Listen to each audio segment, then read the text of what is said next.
It is now 7 o'clock, Thursday, November 14th, 2019. Welcome to the Planning Board. I'll entertain a motion to approve the agenda. So moved. Is there a second? Second. Thank you. The first item, Aye. all in favor? Aye. This is the one part, really. Every time. Follow the rules. Follow the rules. All right, 7 o'clock, a public hearing for a special permit, residential compound in stormwater, 0 Country Way, 0 Rear Country Way, 483 Country Way, Assessor's Map, block, lot 32-7-14, 32-7-15, 32-7-16, 32-7-21, and 32-7-13-A. Applicant owners, Bradford Merritt, Todd and Christine Merritt, and Princess Pine Realty Trust. Welcome. Thank you. Who is the presenter this evening?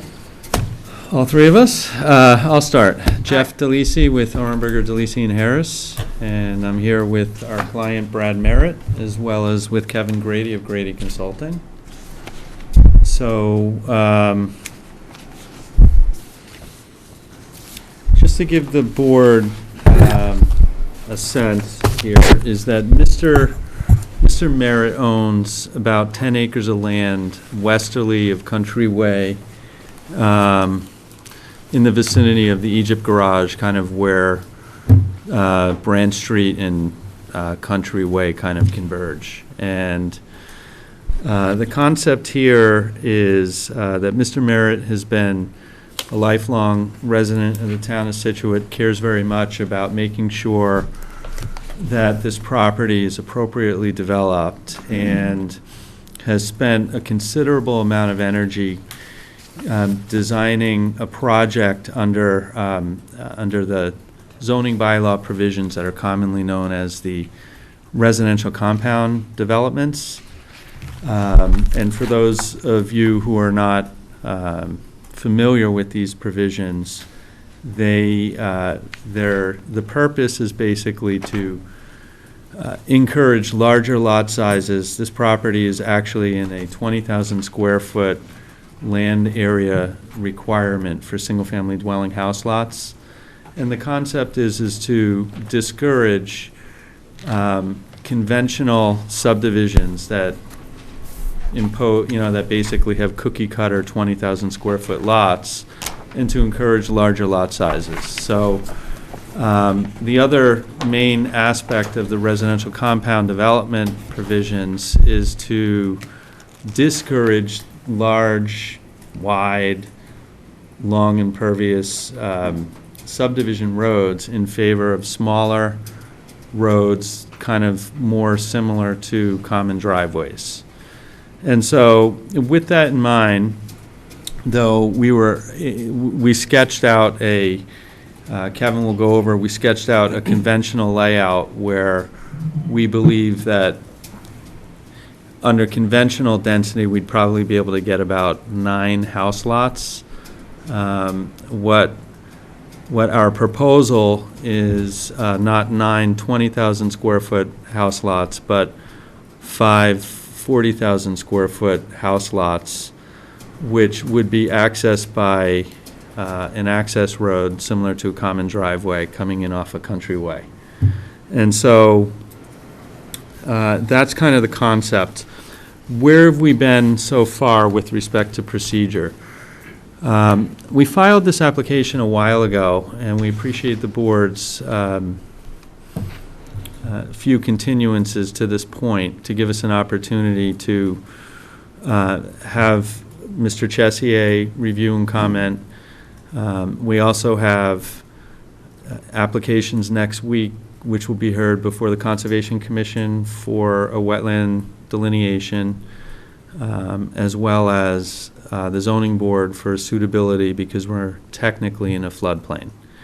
And so that's what we have coming up next week. We have filed with the board, one of Mr. Chessier's constructive comments had to do with the requirement that the property be a single ownership in a single tract, And we filed with the board an A&R plan today, such that it will allow us to make a single conveyance from Mr. and Mrs. Merritt's trust to Mr. Merritt individually, which would then put the property in a single owner. And we will have that effectuated by the time the next continued meeting rolls around. So the purpose for today is to really to get a sense from the board, to kind of present the project to the board and see if there are any particular kind of large concept items that you all would like us to work on in kind of revising the plan to address Mr. Chessier's comments. I do want to point out, in addition, is the plan that's before the board today has a concept of stormwater management that utilizes a basin on a separate parcel that is located on a separate parcel that Mr. Merritt's son owns. And we've decided to eliminate that feature such that all stormwater will be dealt with on this actual site. And Kevin is going to show plans tonight that incorporate that soon-to-be revised feature that will come in with the revised plan. So with that, I'll let Kevin present the project. Sounds good. Thank you, Jeff.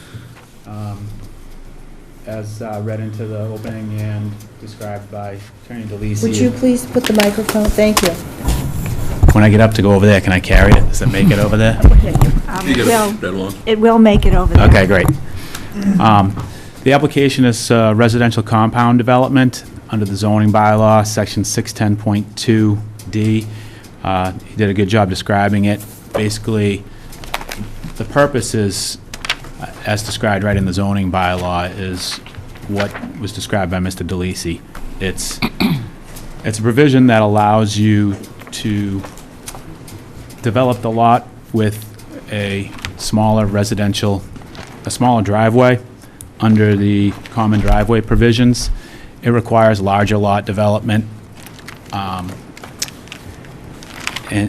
in trade, basically, for the standards of a definitive subdivision roadway.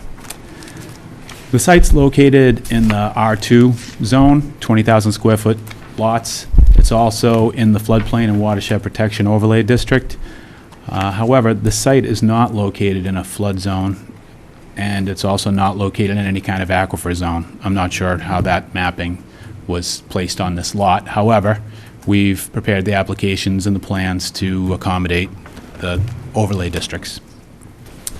The tract that will be on the A&R plan and the tract that we've been presenting all along is 431,000 square feet approximately.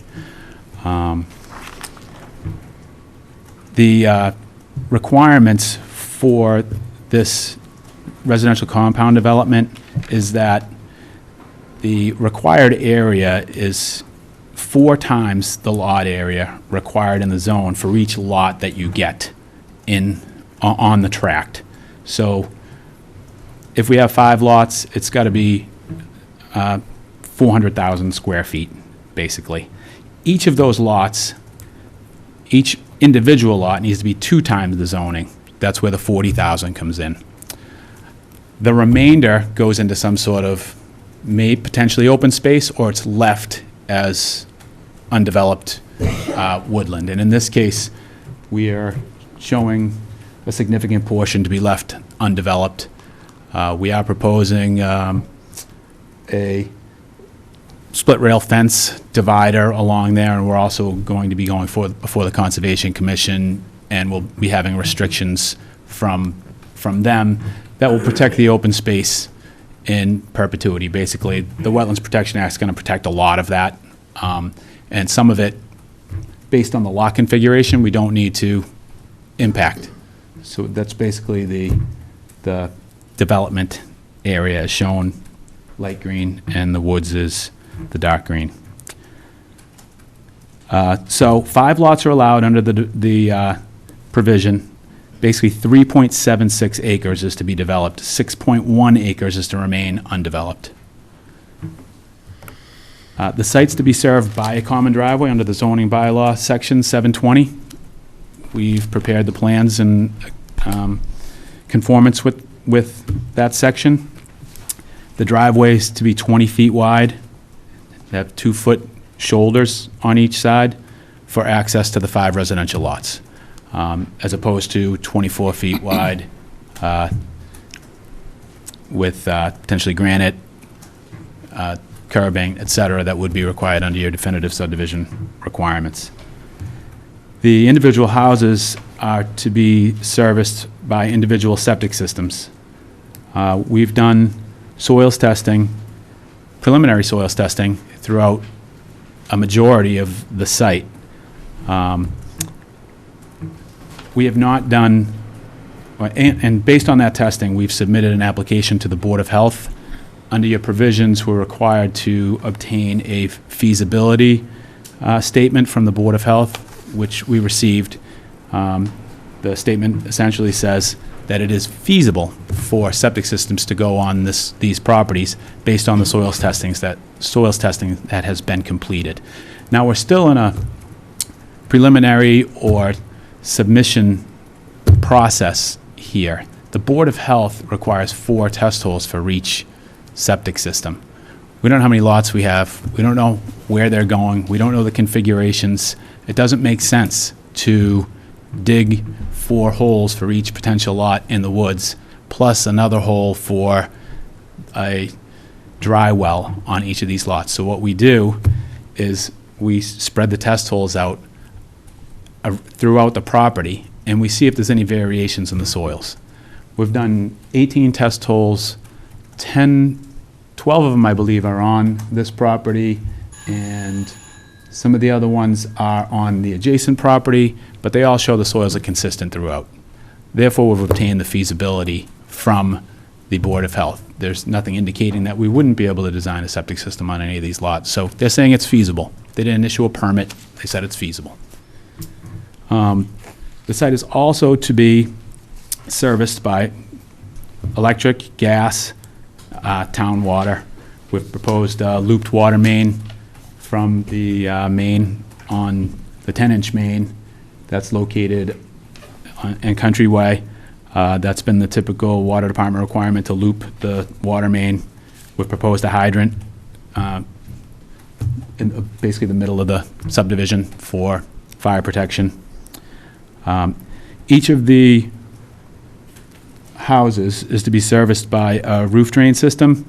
The zoning bylaw, section 520.5.d.1, requires that the first inch of rain from any of the roofs in this zoning district and the floodplain and watershed protection district be retained in the subsurface system, where we've updated the plans to include that. The initial design basically routed the 100-year storm through those, but we've adjusted that, and we're meeting this bylaw.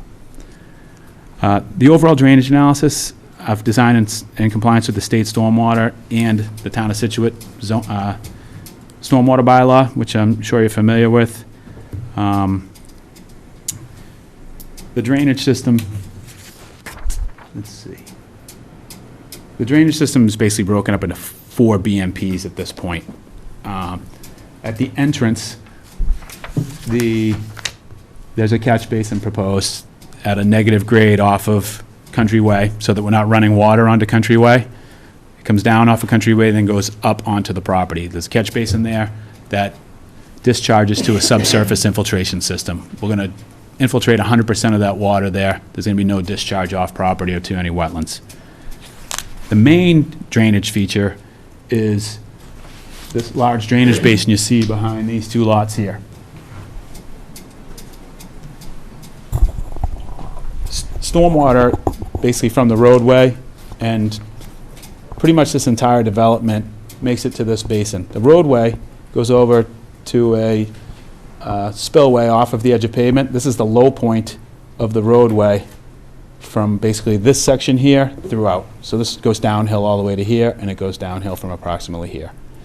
Then it goes through a sediment forebay into a grass swale to the infiltration basin. The dry drainage swale is a requirement under the zoning bylaw. Based on this treatment train, we get over 90% total suspended solids. 94%, I believe, is what it results in. There's a outlet control structure and an emergency overflow spillway here. The design currently on the drainage basin, it holds the almost 100-year storm. There's a trickle that comes out, but it holds all the other storms within the basin, the 2, 10, 25. And the last weir just lets a little bit out. The two other BMPs that we've designed are infiltration trenches. Basically, the backside of this berm, we're required to have a maintenance access around the back of the berm, so we have to develop that. Once you cut trees and you put something else there, you increase the runoff. So I basically we designed an infiltration trench that goes all the way along the perimeter of that. So any of the increased runoff that comes off of this goes into the infiltration trench and is infiltrated. It's got a small overflow weir, but basically it takes all of this runoff and infiltrates it. Same thing on this side. This is basically the downhill part. It's hard to get this to go uphill and get over into this basin. So this runoff is also captured in a infiltration trench. And that basically handles the 100-year storm as well. So the driveway access is located approximately 190 feet west of Whittier Drive. Whittier Drive on this plan is approximately here.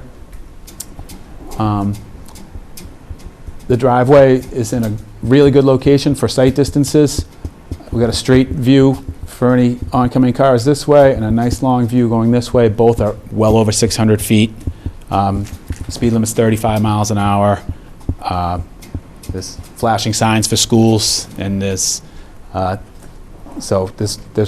no issue with conflict in this location for the driveway.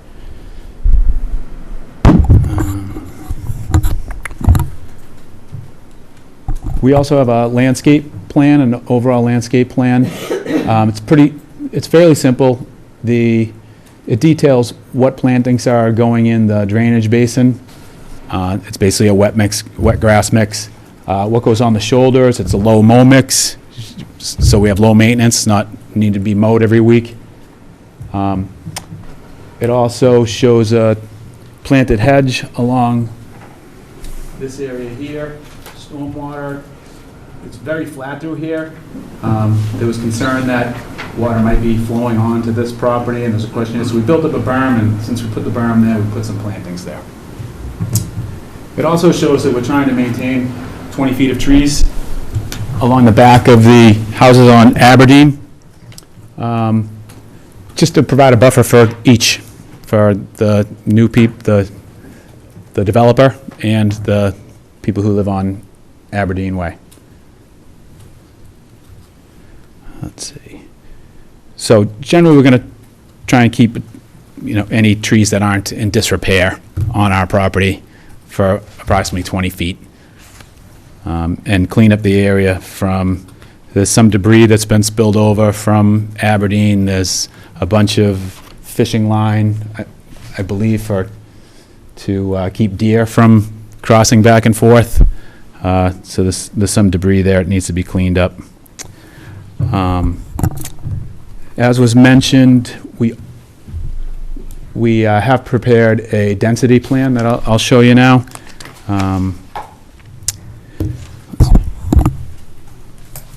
Before you do that, Sure. could you please tell me, where is the Egypt garage in relationship to what you're doing? Here on this plan it is right here. Okay, So and, how all far you're down is going Arbor towards Way? North Scituate. right, and then where is the cape? Is that part of the, It is not. So initially, Mr. Merritt owns it, but it is not part of the development.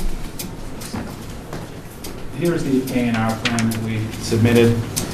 Interestingly enough, process that we've put before you for the residential compound development is an A&R process. The statement that you will be endorsing, hopefully, for this project says, approval under the subdivision control law not required. Approved subject to conditions set forth in separate special permit issued under section 310-2 and section 720. So those are the residential compound and the common driveway. Our initial thought was this is an A&R process that lot line changes could be endorsed. That complicated the review, looking at it that way. We knew we owned it all. We know we could subdivide it. The owners were okay with it. And we knew that this is an approval not required process. So we thought we might be able to proceed in that manner. Unfortunately, the bylaw also says it needs to be in one tract, so it confused some of the process. We're hoping to skip one step, this simple A&R step. But here it is, and we'll proceed with that at the next hearing and discuss the A&R. Excuse Does me, everybody follow? maybe you could clarify Sure. a little bit, that they're taking a little bit of land from the existing Cape 483 and putting it into the residential compound development land. That, therefore, they need an A&R to redo the land for 483, so it's conforming, and then for the rest of the property. Sure, so 483 is currently conforming. This is the shape of it here. The only reason we are doing this switch is it made this lot better. We actually didn't need to do it for the subdivision. We could have done it, but it basically squeezed this lot here. So the lot did project out something like this, okay? So this house would have had to move further. This is land that this house has never really used. They've left it woods here. They weren't using it at all. So it was an easy land swap that didn't really impact this house and what they used. They basically used the front yard, the garage, and the driveway. But it really helped the value of this lot. And it helped the square shape and allowed us to contour the swale through here and make a real lot here. So that was the idea. All the lots were conforming. Does that, I think And that do you- might do you answer guys some follow of that? the Thank board's, you, that the actually- board's questions. So that lot now, when you do the switch, it's still conforming, it's just conforming, yeah. in a different shape, so it'll Yep. be, it won't be as deep, which allows for a little more Yep. development here. It'll be wider. But as I said, this has been woodland all through here, so it doesn't really impact a lot. It was just it helped with lot shape. Okay, where is your frontage? We have 218 feet of frontage here and 50 feet of frontage here. So when these parcels, going back a ways, initially Mr. Merritt developed a lot for his son here. Back then, we did an A&R, and the zoning enforcement officer, Neil Duggan, pointed out that we had a merger issue. So we needed to clear up that merger issue. And at that time, the attorney who was doing the land work decided that, so we don't get another merger, to put this in another name. Fast forward to now, it was an unnecessary maneuver. It actually complicated things. It was basically, it's in a trust that Mr. Merritt is the beneficiary of. But now we're going to do this process and put it in one name, one tract, so it meets the intent, or meets that standard of the bylaw. Wasn't there supposed to be another house? You have the one that has the turret, Yes. but wasn't there thought of another house going in? True? No? No? No. Just that one? Yeah, just this one lot here.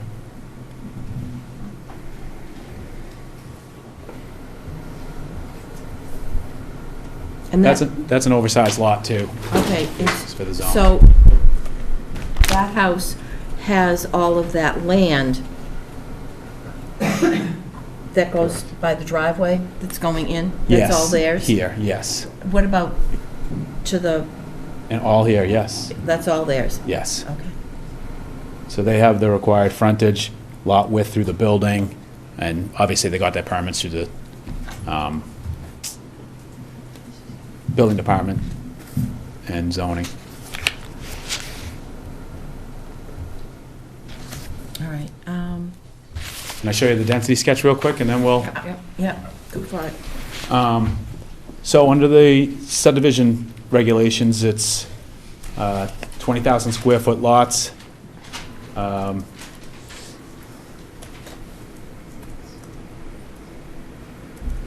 Again, 125 feet of Just lot for width. purposes of Yeah. the audience who might not understand, what you're explaining now is the theoretical concept of what we think we could do under subdivision control, but it's not what we're building.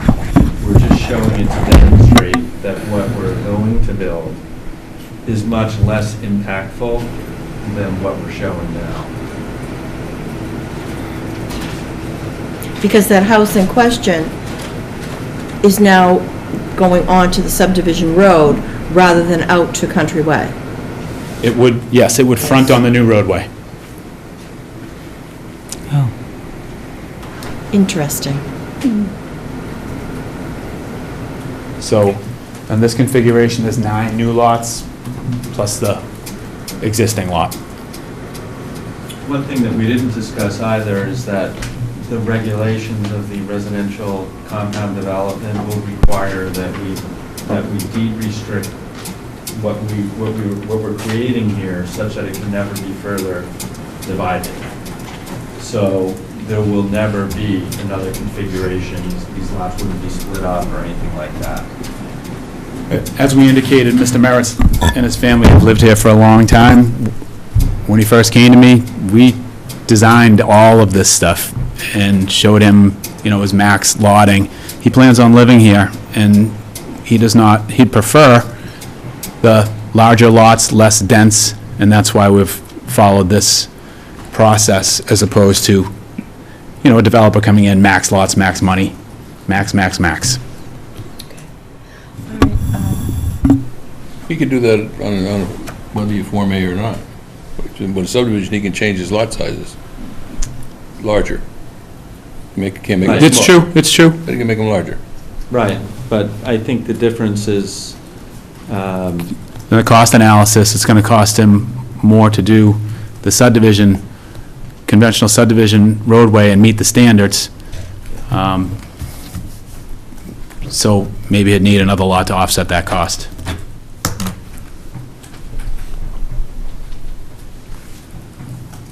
Karen?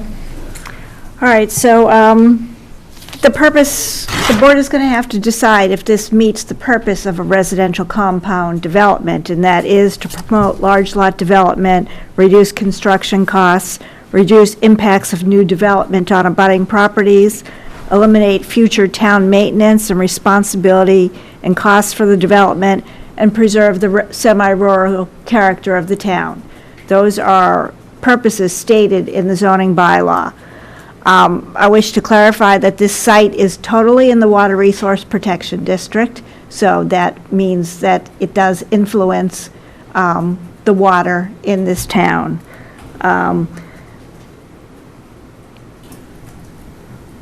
They have submitted a Form A, so that'll be on the board's agenda for next week. There are a number of issues on this site, and I'll just quickly summarize them and then let John Cheshire give you a summary too. But, there needs to be work on the test pits, the easements, the drainage, the legal documents, the operation and maintenance plan, construction, erosion control, sequencing. So there's a lot of issues that need to be worked out here. All the BMPs are going to have to be at least 3 feet above the estimated seasonal high groundwater.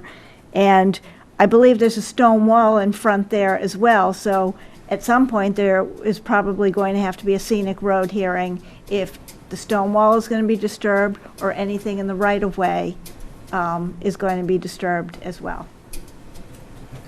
That's my brief summary. I'll let John hit on his report. John? Okay. What do I use? Do I use yours? Yeah, sure, you can use that one.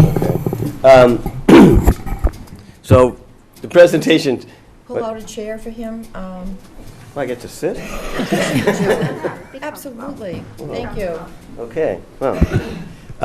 So the presentation tonight was not the plan that was reviewed, just for the record here. That was totally different in terms of the drainage and things like that. So I reviewed the plan that was submitted, never having seen this until tonight, just so you know that there's apparently a different design for a bunch of aspects of what I reviewed. So it doesn't make sense to go into comments regarding some of those things, since clearly they're changing. I do think, though, there's a couple of things in my letter I'm going to go over that maybe the board should provide direction on. So, in the residential compound section, there's a requirement for a 50-foot perimeter setback, which, when I had talked to Karen, that I know it definitely includes buildings, but does it also include other driveways or whatever? That is something that maybe you want to provide some direction to the applicant regarding what is allowed in the 50-foot setback from the board's perspective. Karen hit on the easements, things like that. There's notes that I think we would want regarding the construction materials, and there are some details, but they're not fully complete as far as what I think you would want. It's a private road, it's a common drive, but you still want it built right for the people that are gonna live there. So, more information on that should be added to it. It needs to have notes on the plan that say that it's forever to be a private common drive, so people that live on these things in the future sometimes are like, well, why isn't the town plowing my road? There are requirements for what you show on the plan. They don't show the trees because the light-colored area would basically be clear-cut, so, because it's all regraded and everything.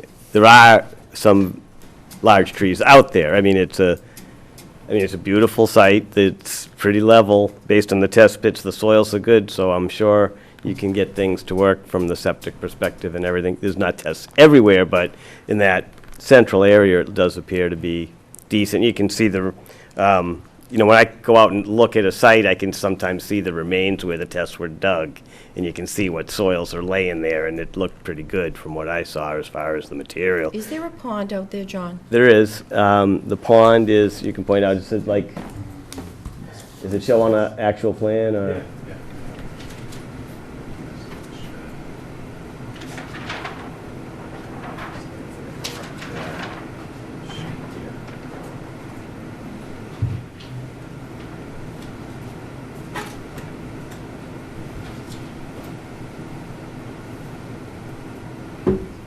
Show of hands of how many skated out there.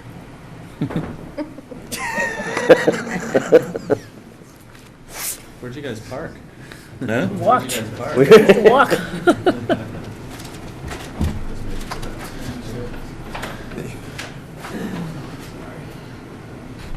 So there's, in this area here, we flagged the potential vernal pool that we've delineated.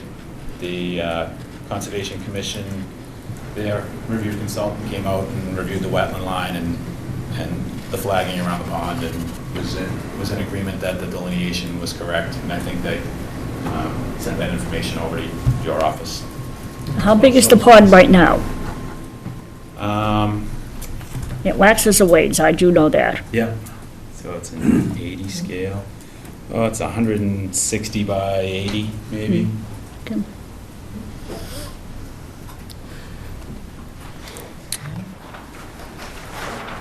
And relative to that, if it is a vernal pool, there's setbacks for a vernal pool. There's certain things about discharge to a vernal pool, but you also not supposed to starve it of water either, so it makes the drainage a little bit more complex, because you can't discharge to it, but you can't dry it out either. Right. Not all of the water feed in the vernal pool comes from this site specifically, and it's probably, a lot of it's groundwater related, so recharging the water is good near a vernal pool, far enough away.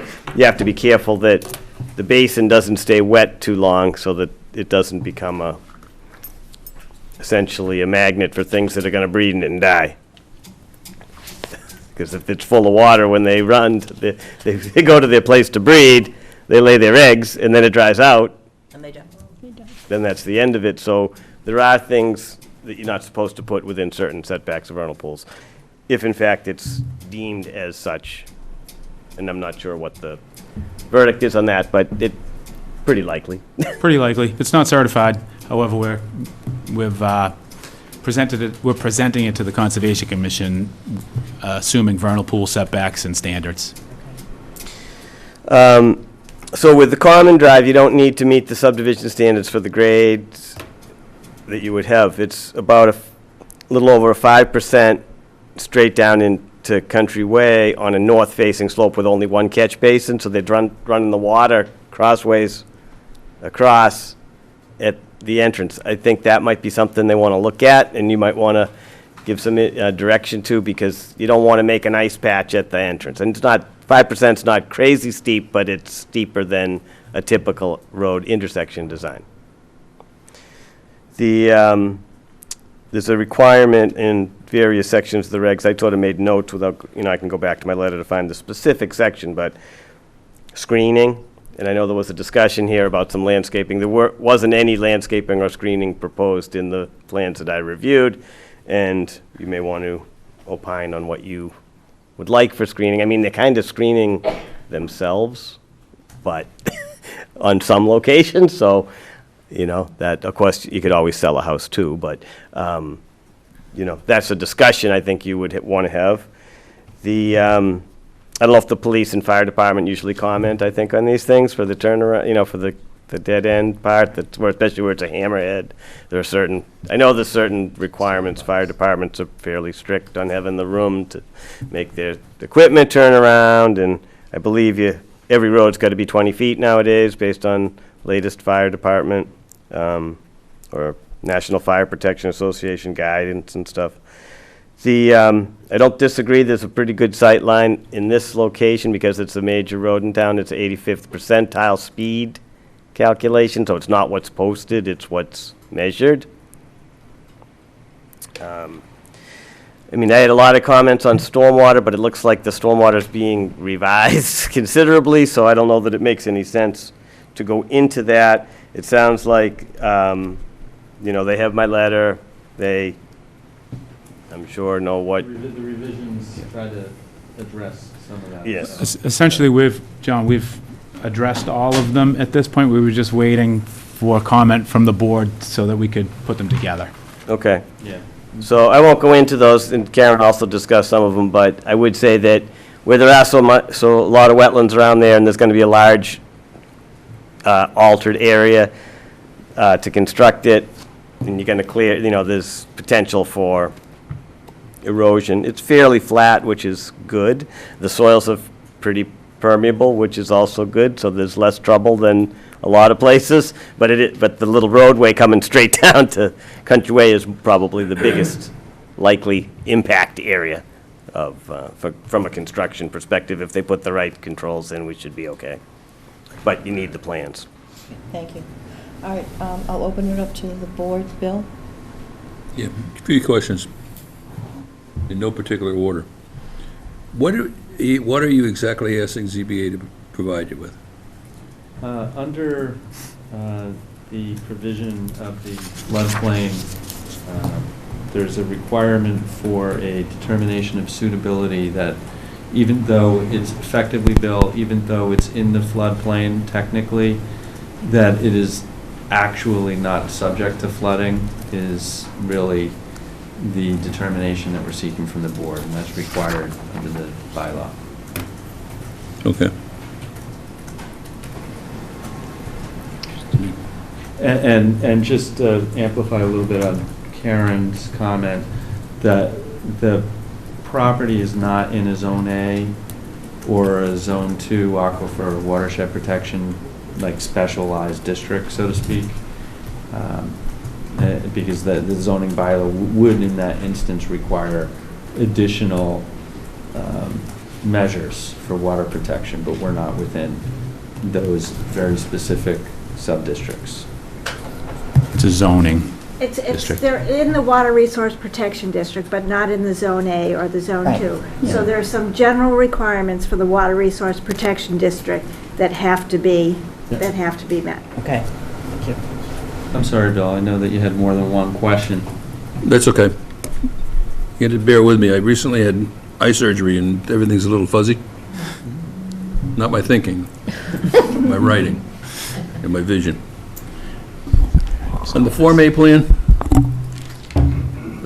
the draft.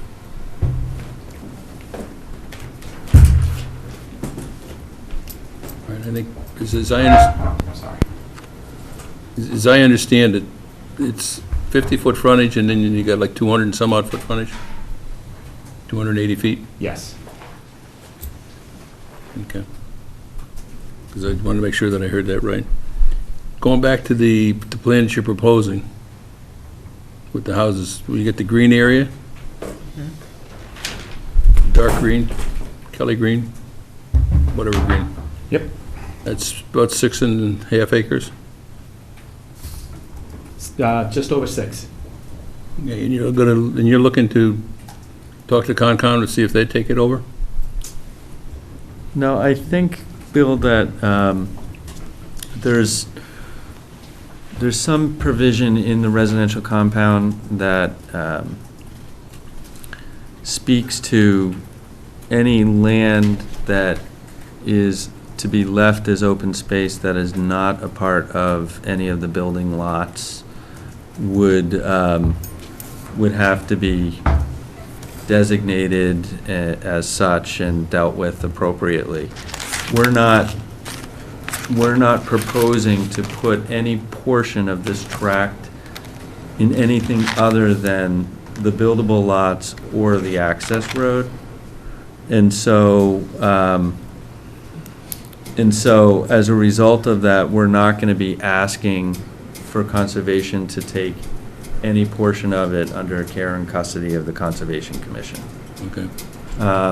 What effectively I think Kevin is saying is that the Wetland Protection Act is essentially going to act as a protection for the property, because what we're proposing for the buildable lots, and correct me if I'm wrong about this, Kevin, are outside of the jurisdiction of the commission, right?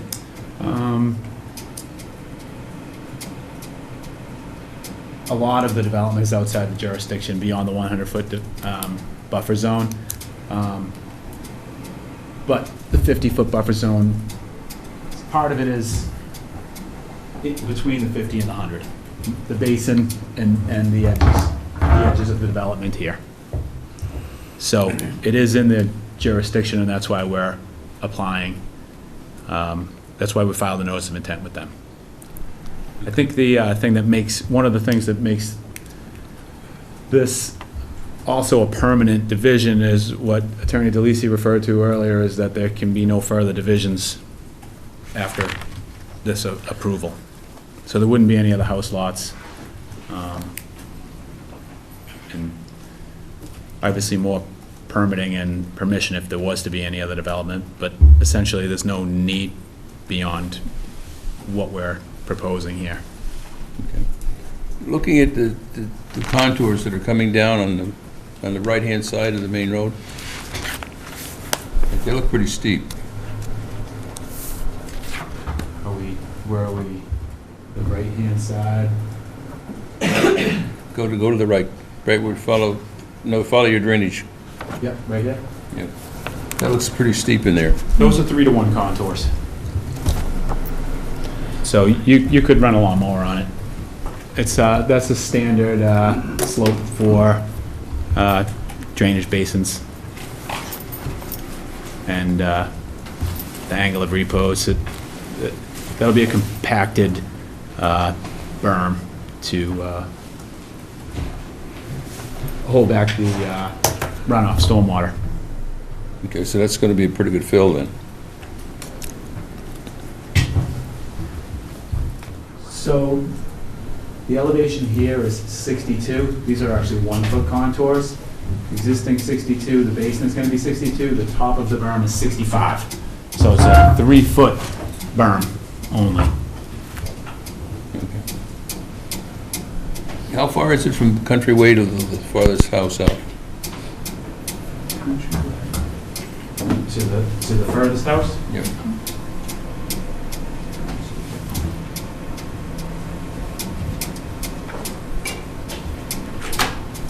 Uh, 500 feet.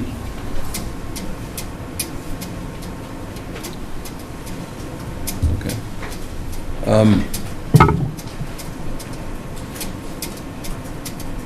So I understand there's a single basin, you're driving it down to a single basin, and it's going to be 100% infiltration?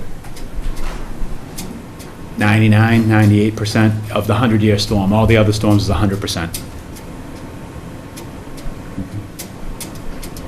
There is room to make it 100% probably, but I want to keep that emergency, basically an emergency overflow, as low as possible below the top of the berm. It's a factor of safety. Okay.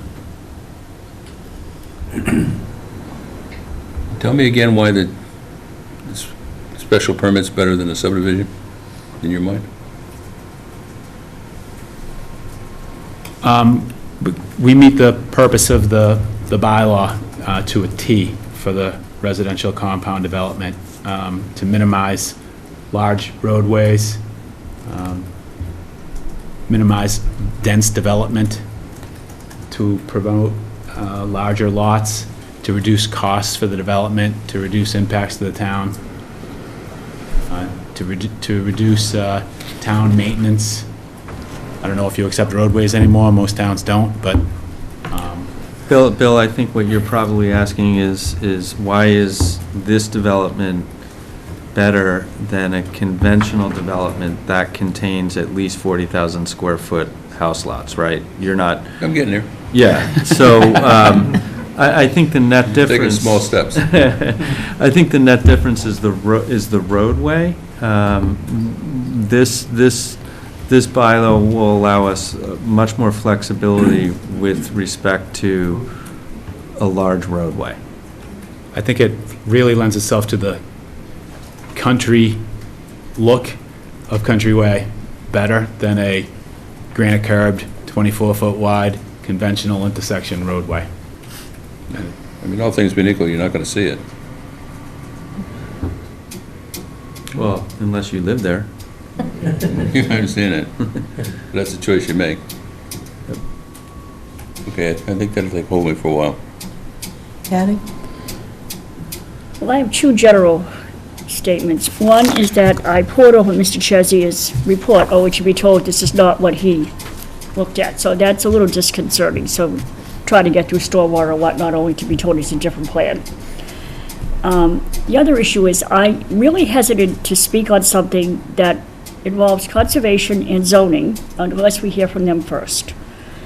I don't know how this residential compound development is going to preserve the semi-rural character of the town. And that in particular, that particular area, it's like another part of Scituate. When you come down Bridge Street, you take a left, it really is almost like another world. And you have two historic houses right there, right? You have two Lawson houses right there, right on the corner. And that's a lot of property, and we know you've got to clear cut that. So you're going to cover out a quarter, and that's a big wild space. So that when they built the two houses on the other side of Aberdeen, they backed right up onto Arbor Way, those two on Country Way. I mean, you could hear coffee through the windows, they're so close. So how far away from the end of, I think that's Rosenberg's old house, or Johnson's old house on, on Aberdeen to the back of the new house there? This one? No, the next one up, yeah. Mhm. As he's measuring that, mindful of the fact that there's a 50-foot buffer strip that's required, so that's an increase in in what otherwise would be a building setback area. And then, so, there's that issue, and I just, well, it looks like he did it, but I just wanted to point out that as opposed to, for instance, in the definitive flexible open space subdivision, well, not subdivision, definitive flexible open space provisions, where the board isn't required to compare this type of development to a conventional analysis. We're just offering it for context. What the requirement of this board isn't necessarily to find specifically that we meet the purpose of the bylaw. The purpose of the bylaw is why the bylaw was brought into effect in the first place. What the required findings of this board are is that the proposed development be in harmony with the general purpose and intent of the residential compound bylaw, and that that the project is designed in such a manner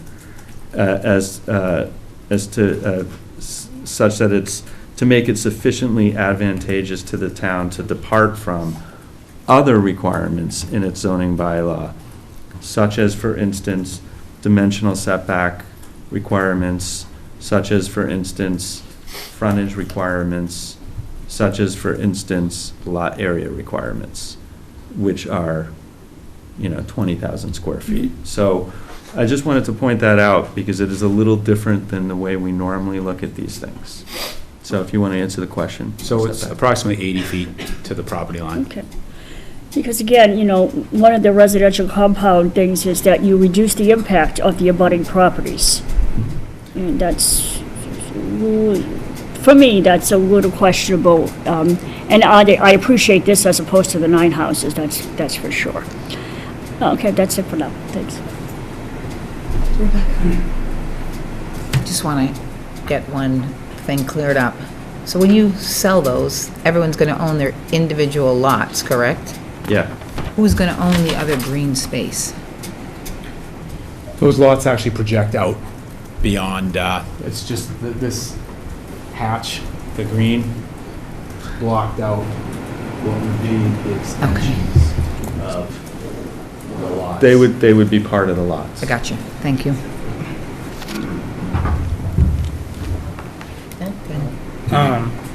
So it's been alluded to a few different times here, but I just want to, I guess, get some clarification about the idea of clear cutting and kind of removing all of the existing trees and topsoil and regrading the site. Could we get an indication of how the site work will be done? Is that the intent here, or is there some other sort of plan for the site development? Sure. One of the comments in the review was a phasing plan that we have prepared and haven't submitted, but it will be coming. In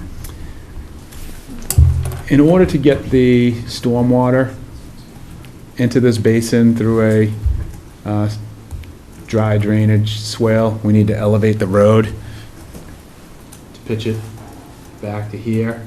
Once we do that and we construct this house and we're elevated through here, I find it hard to believe that we'll be able to save any significant trees. In that area. In that area, yeah.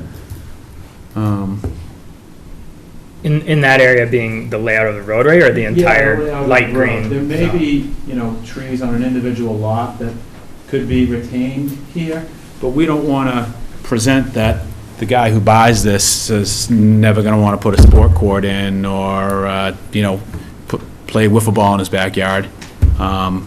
We do want to maintain a buffer to the neighbors. As I said, Mr. Merritt's lived here forever and intends to be in a butter himself to people he doesn't know.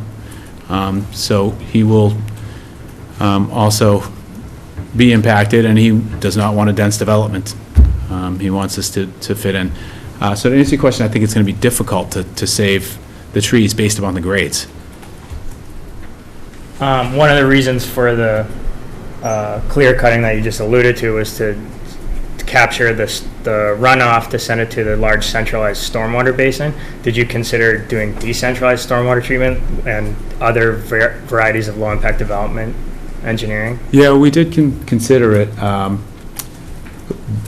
based on locations of septic systems and setbacks to wetlands, et cetera, and to create usable spaces for the yards, it really, it wasn't feasible. Everything goes basically from Aberdeen to the resource area here. It's most efficient to collect it at the downhill location. We're gonna have to do some sort of drainage at the downhill location anyway. So it made sense to centralize it. What I really like to do is put a berm in there and keep the trees, but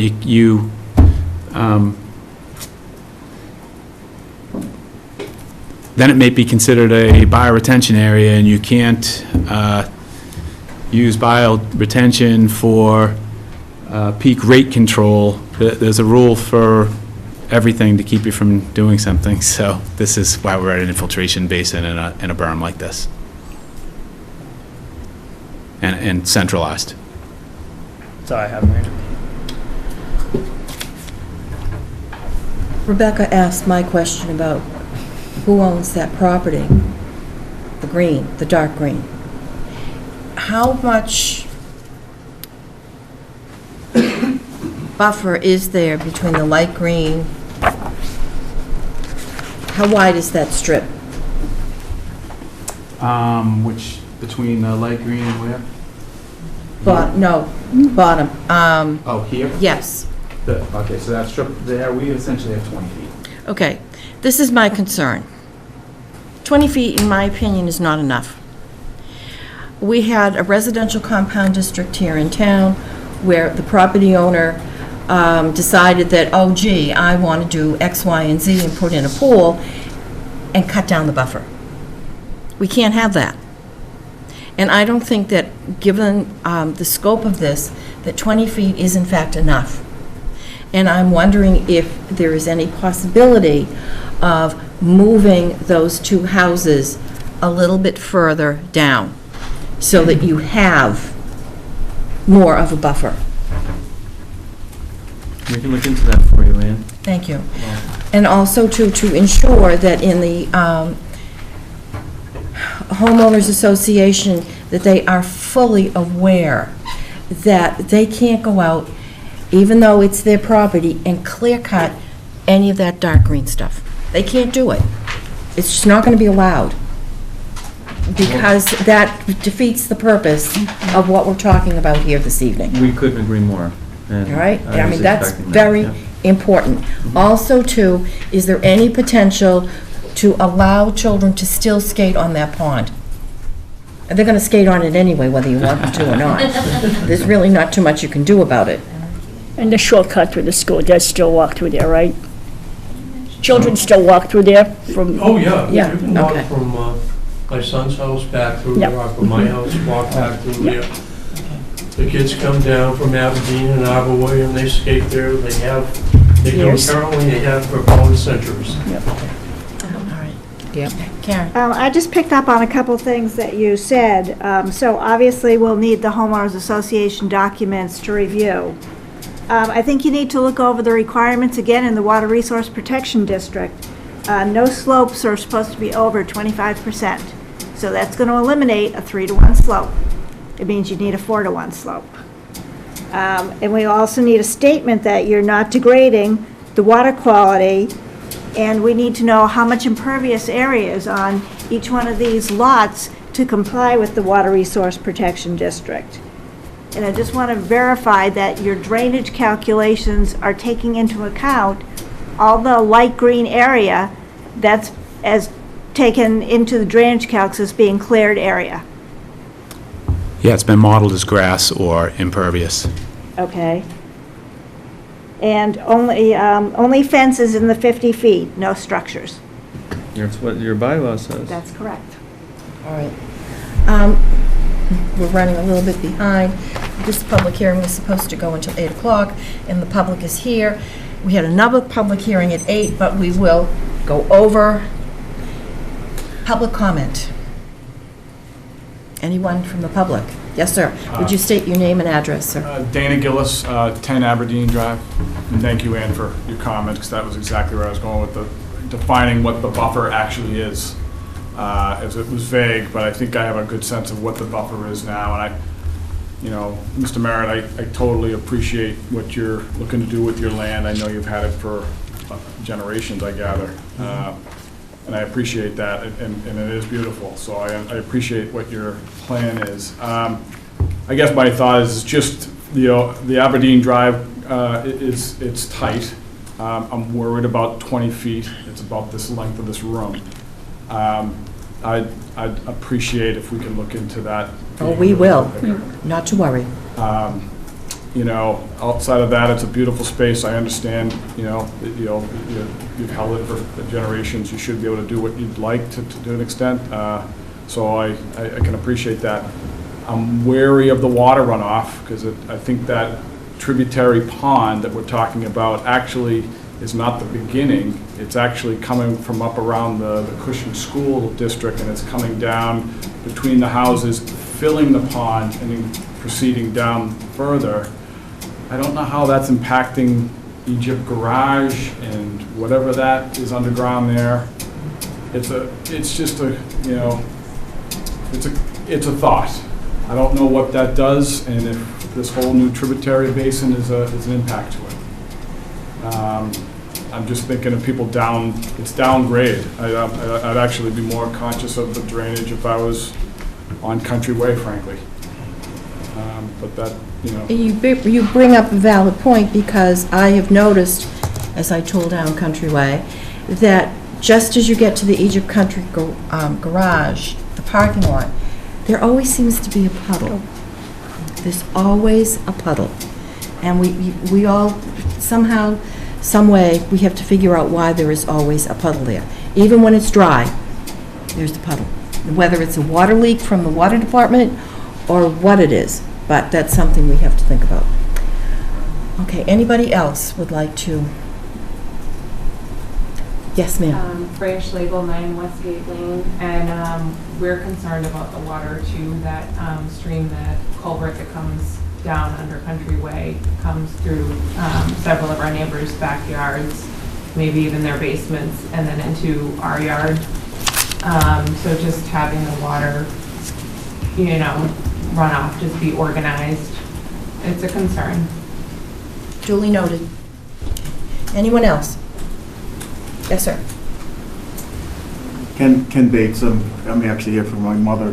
We're the Frey's next door neighbors. My mother we've had water problems.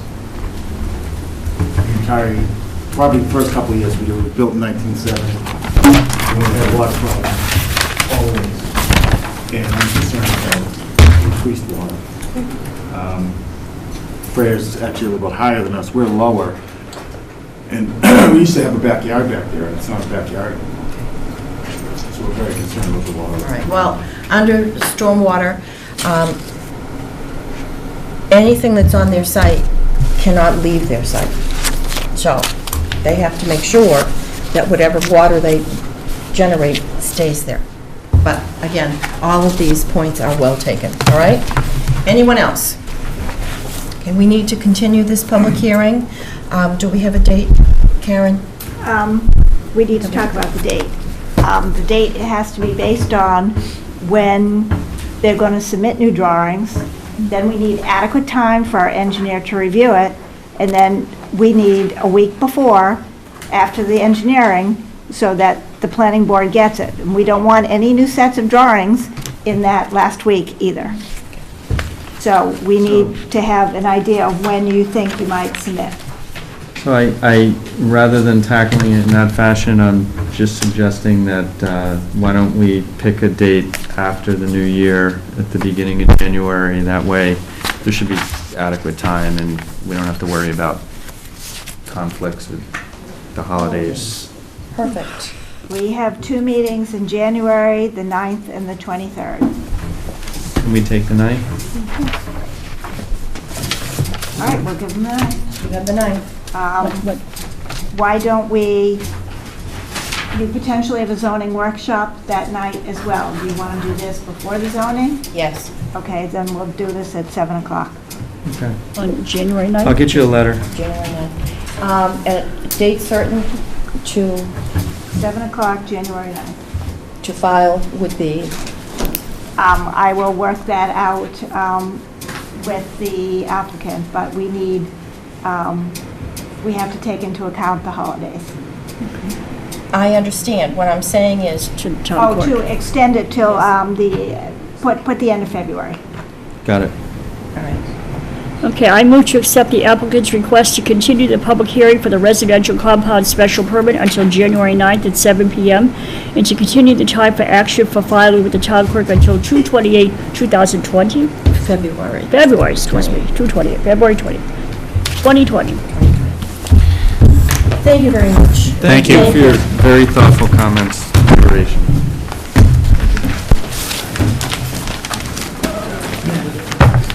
John, I appreciated your write-up, Yeah, very good. even though it was an exercise on the wrong plan. It wasn't, Someone because that's sign what that. caused us to change Are you some things, representing, so. to have Mr. Merritt sign? Duly noted, All John. right, so we'll, Mr. Merritt should sign it, probably. Thank you, comments on I need any signature on whoever wants doing to that sign it. fast, huh? Mr. Merritt's doing it, or I you're know. doing it? right, they have to submit it way before Christmas. I didn't feel it. Oh, I just put you on the wrong one. Just have him sign it then. Yeah, well, hold on. All right, move that we take a 5-minute break. I know. A 5-minute break. Is there a motion? So moved. moved. All in favor? Aye. Mr. Morse, are you here by yourself this evening? I don't know. I'm here with the applicant, Dave McCready. Okay. I'm here with the 7H Trust, the owners represented in the audience as well, and Jeff Hassett from my firm is here as well. He'll be right back. Ian was concerned you were by yourself. Out alone, Yes, somebody let you out Out all by alone. yourself. by yourself. Okay, we're going to wait another second Sure. for Thank you. Karen to come back.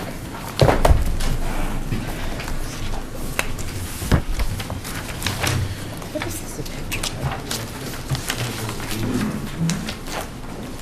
What is it? Public safety. Okay. All right, Mr. Morse. Good evening. Gregory Morse, registered engineer, Morse Engineering, representing the applicant, Dave McCready.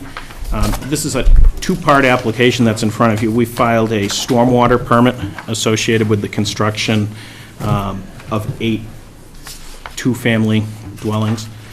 We also filed a request for a special permit to allow 3 common driveways at the subject property. Thank you. Sure. The, I'm going to interrupt you for 1 second, because I need to do just a little housekeeping here. This is a continued public hearing, special permit, common driveway, and stormwater permit for 443 to 461 Chief Justice Cushing Highway. Thank you, Greg. Sorry. Great. So, as I just said, this is a kind of two-part. One was the stormwater permit application associated with the project. The second is the common driveway, which is a special permit. These are existing lots. They were endorsed by the board through a Form A plan. They have frontage on CJC Highway.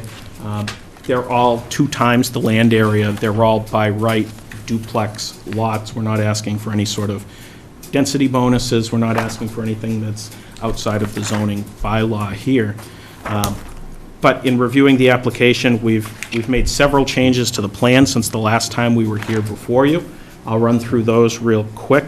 The first one, and these were all in response to comments that we had received not only from the board, but also from your review engineer, Merrill Associates, also various town departments and the fire department.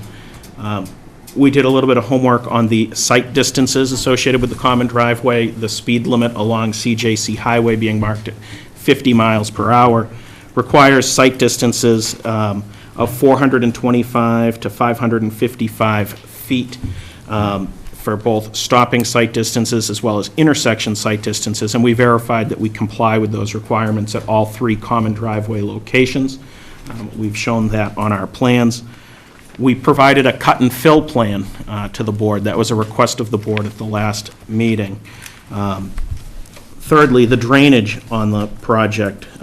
We've looked at, there are several kind of overlapping jurisdictions with respect to the drainage here. We have the stormwater bylaw, we have the water resource protection overlay district requirements. We have the new section 751 of the bylaw, the low impact development standards. We also have DEP's stormwater management policy.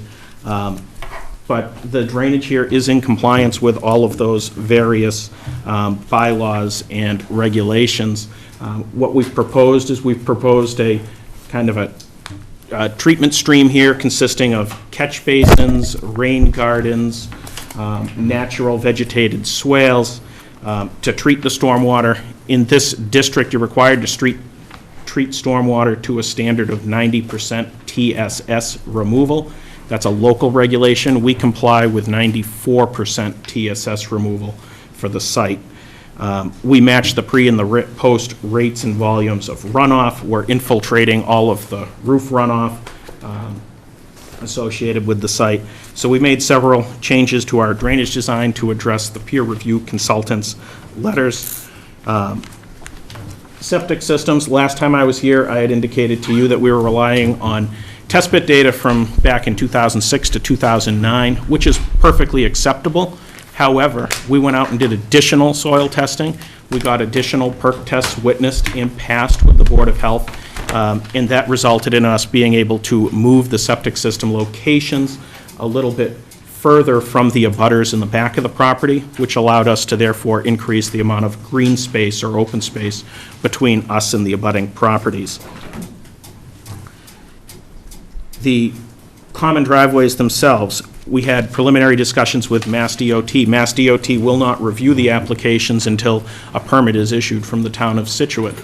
But they did provide initial guidance to us. They requested that the pavement widths of the common driveway be increased to 24 feet pavement width. So we've made that change, and they requested that the curb radius out at the street be made to a 30-foot diameter, or sorry, 30-foot radius. Curb radius, so we've made those changes on the plan. Those coincide with comments that the fire chief had. The fire chief was concerned with providing at least 20 feet of pavement width throughout the project. Now that we've changed the pavement to 24 feet, we comply with what the fire deputy had wanted, Al Elliott. We provided revised legal documents from the applicant's attorney. This will be a condo association responsible for all of the ownership and maintenance of the property. We did a review of the fire department with respect to signage for the site. There was concern about being able to find these properties.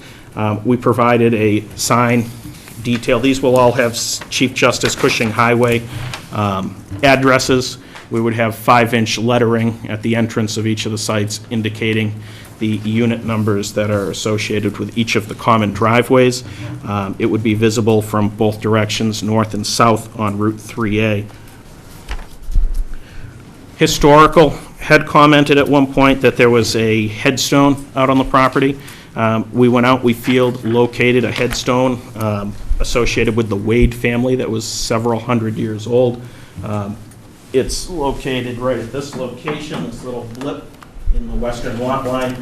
We provided an easement for walking, for heirs of the property to go out and visit the headstone. We also provided a parking space so that someone could park there and visit the headstone. We've provided 2 parking spaces for that purpose.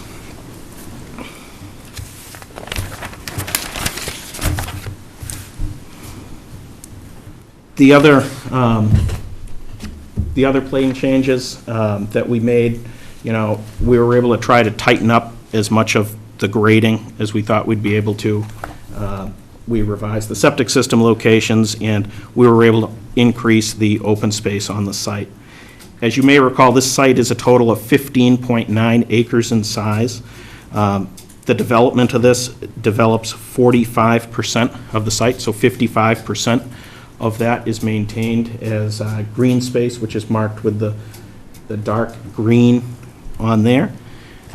Impervious land area in the Water Resource Protection District If you exceed 15% impervious, you have to provide infiltration and recharge of your groundwater. We don't hit the 15% mark. We're only proposing 12% impervious.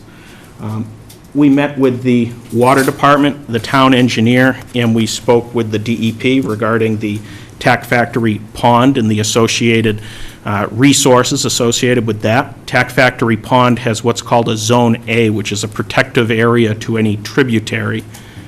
That Zone A extends 200 feet onto the property. We're not proposing any work inside of the Zone A associated with Tack Factory Pond. Our closest limit of clearing to the abutter to the south, the Butler property, from our limit of clearing to their residence is 290 feet.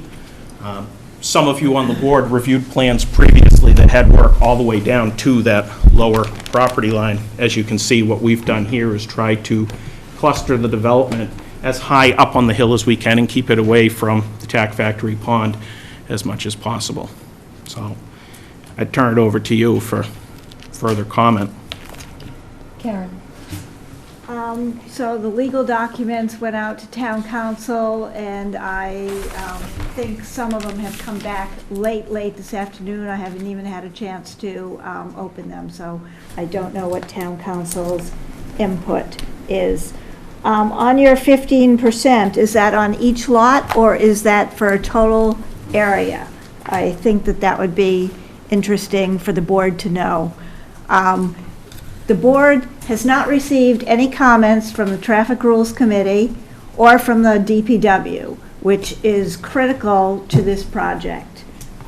Drinking water is an issue, which, for anybody who sat through town meeting last week, you found that there was close to a moratorium passing. So I think there's big concern regarding the water and the septic systems here, and the impact of them, and what the impact is going to be when you clear cut these areas for development. What is going to happen to the groundwater? Is the groundwater going to rise because all the trees are cut? I don't know if they've looked at any type of hydrogeological study. And I would be concerned about what's going to happen in the future with the estimated seasonal high groundwater. Because it's such a sensitive site, I would also recommend that the board strongly consider a permanent, or during construction, some type of physical demarcation for the limit of work exist on the ground out there, so that there is no accidentally clearing beyond what is supposed to be. I think that it's vital that we hear from Traffic Rules, because we don't have any type of traffic study for this development. The applicant did submit a revised set of plans the day before, but because it didn't fall in the time frame, it has not been reviewed. So they have indicated they have addressed some of the comments, but again, you haven't even seen them because it came in after the deadline. But the board really has to consider the effects on the public water supply, because this is just immediately uphill of Tack Factory Pond, which is tributary to the reservoir, which is tributary to Old Oak and Bucket Pond. And I mean, I think Peter can speak more to the rest of to some of the drainage, but I question how much of the impervious surface on site is recharged, because that is a requirement in the Water Resource Protection District as well. But I think Peter should. All right, Peter? Sure. Good evening, Peter Pelmary from Merrill Engineers and Land Surveyors. We have reviewed a couple of the submittals for this project, and most recently issued a review report to the planning board. I think it was on Friday. We did receive revised plans, but we have not had a chance to look at them. I think we're getting close to having all of our comments addressed.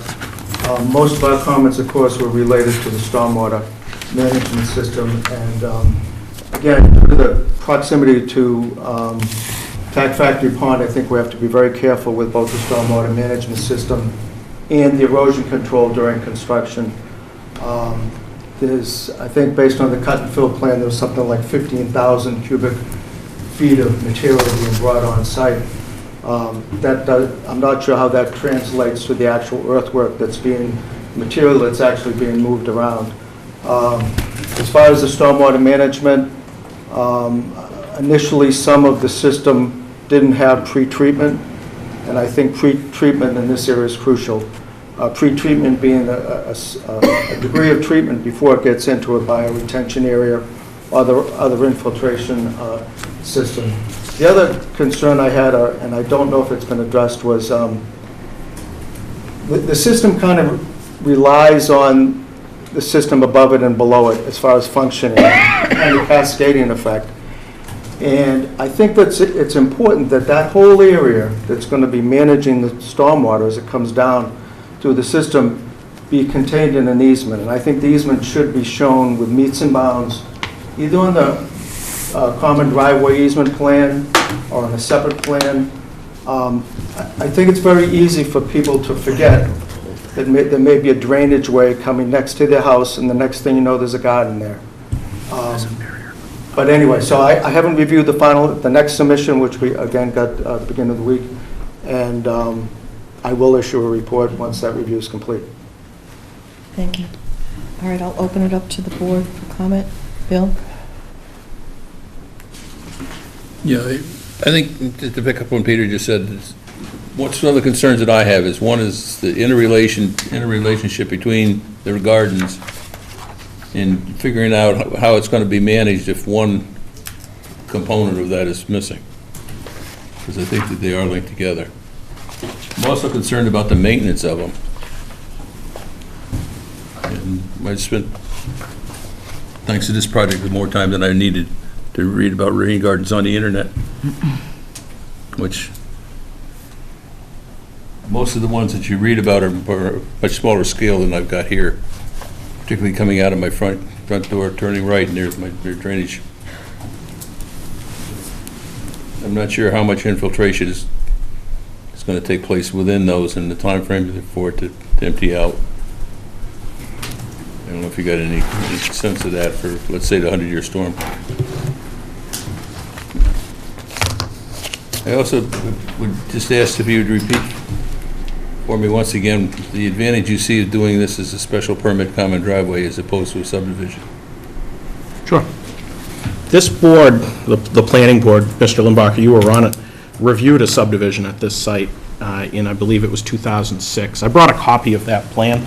It was endorsed, it received full approval, was recorded at the Registry of Deeds.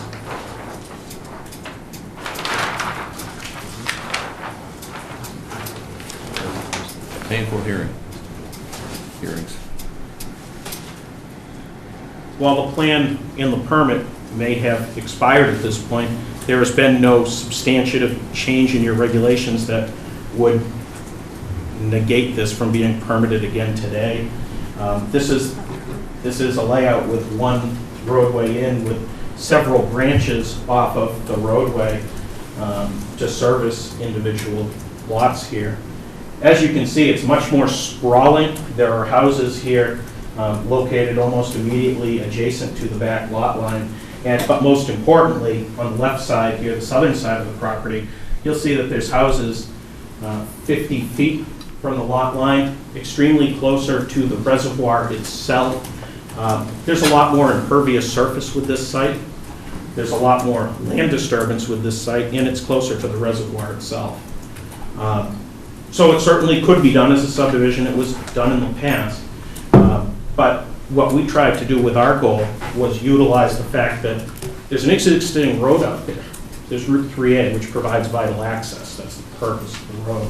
It provides utilities. We're taking advantage of that, and we reconfigured the lots through an A&R plan that utilizes the term rat tails, so that we would take all of our housing and slide it up the hill as much as possible and utilize the back and create these tails down in this area that we don't want to disturb. And we're putting a voluntary restriction on it in perpetuity that it would not be disturbed. if you look at our layout, we create a permanent buffer along all the properties along the back of Stern. We also create a permanent buffer of all of the area within the Zone A associated with Tack Factory Pond, and beyond that, outside of the Zone A, we're restricting area. It's less impervious, it's less fill, it's less land disturbance. That's why we went with this project here. Can I just correct one thing? Yes. Things have changed since 2007, Absolutely. 2008. There's a whole new set of water resource protection district zoning that went into effect. So that is a major change that has occurred. And since you brought up the old plan, that had 15 units. This now has 16 units. I think the board really should probably be considering, is this too dense for this sensitive site? Well, you know, the purpose, 720.2, the purpose of this section 720, common driveways, is to provide guidelines for the planning board to permit common driveways in order to reduce the number of access points on public or private roads, to protect wetlands and sensitive natural areas from disturbance, and to preserve a rural atmosphere in the town of Scituate. We have just, as Karen has pointed out, come off a town meeting that was more than contentious. This town is very, very concerned about water. And I can absolutely guarantee that when the trees, if this goes forward, come down, there will be hell to pay. This, if there is a buffer, 3A has always been construed as a green belt. It's a green belt. And for a valid reason, it's been like that since I moved to town a gazillion years ago. I think this project, at the risk of preempting my other board members, is too dense. 16 three-bedroom homes, 16 homeowners, and some homeowners can't keep track of anything. This is so sensitive an area that it's mind-boggling how sensitive this is. And I have been losing sleep over this project. And I don't like to do that. And this project, I find very difficult.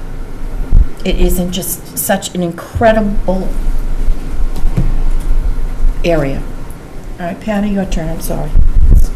Well, I think to echo everybody else's, there's been lots to have changed in the last 10 years. Even people's perspective of how we should protect our water supply. It was a pretty contentious town meeting, lost by 12 votes that there would be a water moratorium in the town. I live, as you know, in a condo development. We have huge issues with our shared septic issues. If you have board members who don't know what they're supposed to do with it, that's a huge issue. I think to have this many septic issues this close to main water resource is a little disturbing. And what will happen, Peter, when they raise the level of the reservoir? Does it come across the other side to Tack Factory? How does that affect this side of the? Well, as they raise the water level, it'd come up, but I do think they delineated it on the plan. Yeah. So I would say that I think that 3A, as you know, is to be a green belt. As you know, I was a huge proponent with the safety complex, that they had violated the green belt. I think that it extends all the way to the Rotary. That's my personal opinion. I think it's too dense for this particular area. Rebecca? Well, one of my questions right now is the buffer zone in the back area. What's it just seems to get so much smaller as you get up to that corner there near Lot 1. Sure. How wide is that? And what is going to be there in that buffer zone? I'm sorry, I know we talked about this before, but I can't remember. So the buffer along this area here, which is the thinnest area of that buffer zone, it's 20 feet. It's the natural vegetation that's out there. There's no requirement for a buffer zone. It's a voluntary buffer zone that we imposed. It's 20 feet at the minimum. Okay, and so what is there now will just stay there, or is that coming down and something new is going there? What's staying there would remain.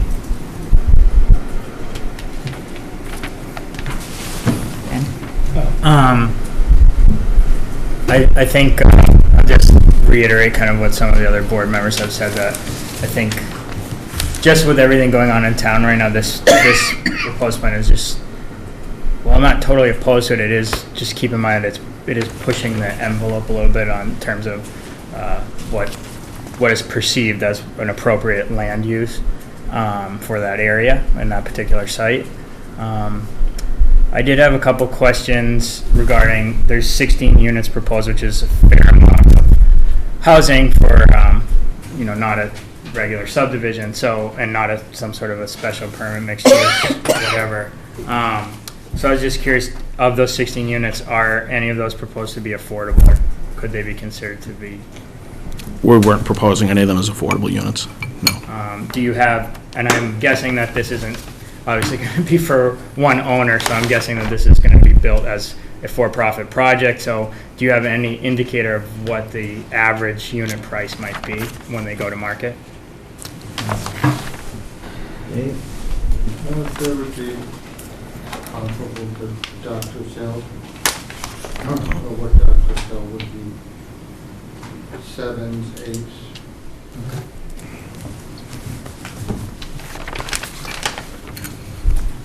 That's all I have at this time. All right, this is a public hearing, and the public is here. If you would just raise your hand and then identify yourself. Yes, sir. Robert Chesky, 9 Stearns Road. My family has lived in Scituate for generations. I care about the town. I'm involved in the Historical Society, various events, school kids, so on and so forth in Scituate. And I'd like to voice a few concerns I have. Searching the internet, I have a few questions. Rain gardens are proposed. How is the peak rate controlled on this site in the latest plan? One question. I also have a question about a grass depression. This is the grass depression. I could not find anything on BMP describing what a grass depression does or is. Rain gardens and grass depressions are not listed as controlling peak rate flow. When I looked at Mass DEP regulating rain gardens, it's not applicable for peak flow, and I mentioned earlier, I found no mention of grass depressions. This land is above glacial tilt, which anyone in my neighborhood can tell you does not drain. It's very poor infiltration. All you have to do is drive around my neighborhood and you can see mound systems everywhere. They show the rain gardens at a depth of 3 feet. When I looked online, it showed 4 feet as a minimum depth. The site is said to be low-impact development. I feel that any development should be in compliance with all the state and town stormwater regulations to the highest degree, not the minimum. Just because it was done someplace doesn't mean we should accept it in this sensitive area. We're talking about our town water supplies, and we all know it has issues with quantity and quality. Lastly, this is an application for a discretionary permit. Is this what the board wants? I can tell you that most of the people in this room are not in favor of this, and I think it's an inappropriate project for this very sensitive and important location in town. Thank you. Thank you. Anyone else? I think a lot of... Would you please identify yourself? Judy Aronson. I grew up at the bottom of the hill. It's just that everyone has a problem with it because it is a sensitive area, but it's just the slope of it. And with making the rain gardens or in trying to catch it along the way, and the bottom green part, which is going to be all open space, to me, that's where it's all going to end up, because all whatever swales and rain gardens are supposed to catch all this water coming down the hill. No, you can't stop water from coming down the hill unless it's a really good system, but I think it is a sensitive area, and it's just the slope of it. It's the hill. I mean, we've seen the water come down. They cleared a swash of that, like, say, after where they're gonna keep the green space at the bottom of the hill. they cleared like a little bit, say where 3 of those houses are gonna go at one point back in 1987. Just them clearing that little bit, we couldn't, you had to jump 10 feet to get into the front door of our house. I mean, it just rushes down the hill, the water, and then goes through our property, and it's right into Tack Factory. Thank you. Anyone else? Okay. On all the other plans, Patricia Butler, I live at the bottom. On all the other plans that were approved for the 3 driveway developments before, there was a drainage part at the bottom of the hill. A berm. And a berm that allowed for catching the water, because it does, it just comes down. In this plan, there's nothing down there, they're just leaving the trees like on the other side. I'm just concerned because the water's gonna come down. Thank you. Anyone else? Like Sheehan, 35 Stearns Road. So just to her point about the water coming down the hill, I live on Stearns Road, and if you drive around there right now, all the storm drain basins, storm drains all around the neighborhood are all eroded and caving in from the amount of water that's coming down that hill. And, you know, that stormwater filtration system, it sounds to me, I mean, I deal with that kind of stuff a lot. It sounds to me like it's a very sophisticated system. It should be in the hands of the town or the town's water or sewer department instead of in the hands of 16 homeowners in an $800,000 condominium. And if one thing breaks down, or the HOA fees, you're in a condo, the HOA fees can't cover what's going on with that, which I think is a real concern for having lay people maintain a very sophisticated filtration system coming down to your water supply in town. Thank you. David McCormack, 21 Stearns Road. Because the prior plan was brought up, originally they had a setup where they were going to be pumping up into a septic up the hill. So originally there was going to be a large leaching field and pumping up in there.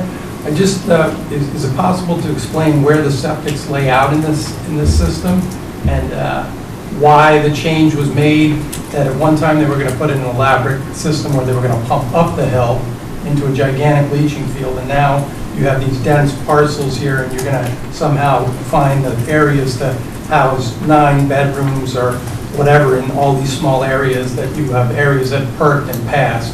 It'd be a concern of mine, and the water that we've talked about, the impact on that. Sure. Some of the previous designs proposed a large septic system up here that was kind of a community system to service all of the lots. What we've done is we've proposed individual septics. Each lot would have its own septic system. So each building has a septic system associated with it. That's what these boxes here represent: septic, septic, septic, septic, septic. All of those locations have passed perk tests. They have all been witnessed by the Board of Health. You know, you certainly could do a big shared system. We try not to do large shared systems if we can do it more local to the building it's servicing. So that's what we've done. We've tried to put an individual septic at each building itself, and we have the soils to do that. So, just to continue, I find it curious that in the prior design you were using a large field, and the costs associated with putting something like that in, versus now it's passed and it's been witnessed. I question the validity of that personally, but why that wasn't done originally. It would seem a lot more expensive to do what was done prior to now you're putting them right next to the buildings. Prior it wasn't done all next to the building, so I find that questionable. Sure. There have been several iterations of the development that was going to happen on this site previously. This site, as it exists today, there's 8 lots out there existing, okay? All 8 of those lots had septic systems approved with the Scituate Board of Health with individual septics on each individual lot within the recent Title V regulations, okay? So during that previous subdivision, yeah, they proposed a big common system, but the town has previously in the past already approved individual septics on the lots as well. individual septics, in my opinion, are the preferred methodology. I wasn't that former design engineer. I don't know his reasoning why he went to that shared system. But I know that former design engineer also did a design that had individual lot septics, and each of those individuals were approved by the town at that time as well. When it was approved, it wasn't witnessed. All of the perk tests No. are witnessed at Now- the board. Now they are. Please Right. direct your comments to the board. Years ago. All right, thank you, Greg. Anyone else?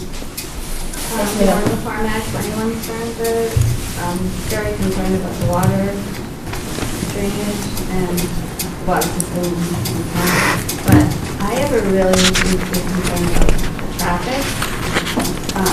Just coming out of Old Ford onto 3A to make a left, you have cars coming from Dawkins Hill, you have cars coming up the hill, and now an additional 3 different ways for cars to be coming towards us. I just think it's very unsafe. That's why we are waiting for traffic I know, rules. We're I waiting. It's harrowing sometimes. Yes, point taken. People don't go 50, they go 65. You know, it's just,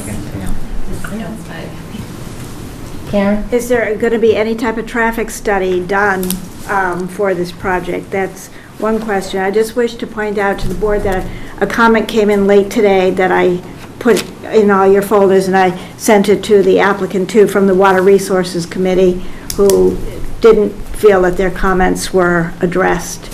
And one other comment that I think the whole sequence of erosion and sediment control and the phasing of the project needs to be addressed. I mean, they talk about phase 1 being the lower portion, phase 2 being the middle portion, phase 3 being the upper portion. They don't say if the phases are going to be constructed simultaneously or if they're all separate individual phases, that phase 1 is done and occupied prior to phase 2 being done, because the drainage is all interconnected into those basins. So I think a little bit of thought has to be given to that.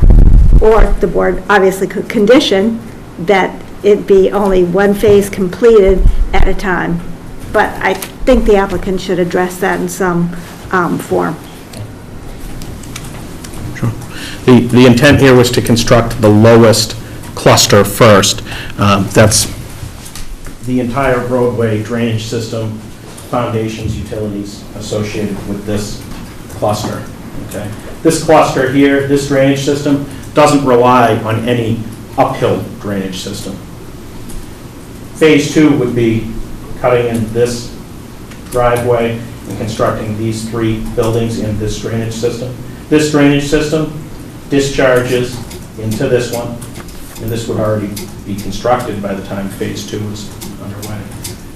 Phase 3 would be the last phase. It would be cutting in this here and constructing this drainage system, which relies on this drainage system and this drainage system. This here is designed purposely to be a redundant system. Being that we're in a sensitive area, if this system were to fail, there's a backup of 2 additional systems that it would have to go through. If this system were to fail, it would have an additional 1 system to go through. If this system were to fail, it has an additional oil grease separator associated with it that these 2 systems up top don't have. This has been specifically designed so that you get discharge, and then you have several hundred feet of natural vegetation to act as a filter, and then you go through another drainage system, then you go through several hundred feet of natural vegetation as a filter, and then you go through a third drainage system, then you go through several hundred more feet of natural area as a filter. It's specifically designed that way. This is above and beyond. This isn't just meeting to the minimum standard. This is above and beyond the town's standard. It's also above and beyond the state standard. What about the drainage in the back of the property? Drainage in the back of the property, this all flows just over land down to the bottom. There's no impervious surface in the back here. The impervious surface is picked up with the roofs being discharged into dry well systems, and then all of the driveway areas being discharged into the rain garden systems. Your bylaw 751, which is the new low-impact development section of your bylaw, specifically talks about trying to incorporate rain garden-type systems and trying to incorporate grass depressions and promote localized infiltration. That's what we've tried to accommodate specifically with this project, not one centralized system. All right, are there any other comments? Did I miss the answer to the question about the 15%? Is it 15% individually or in the aggregate? We have it in the aggregate being at 12%. I can give you the individual lots. I don't have those on me. But they're all listed, all of them? They'll all comply, correct? Any further comment from the board? All right, we need to continue this because there's a lot that we need to go over. Karen? Again, we have to give enough time for our engineer to have comments. It depends on when it's going to be resubmitted. The plan was resubmitted Tuesday of this week, so you have the revised plans.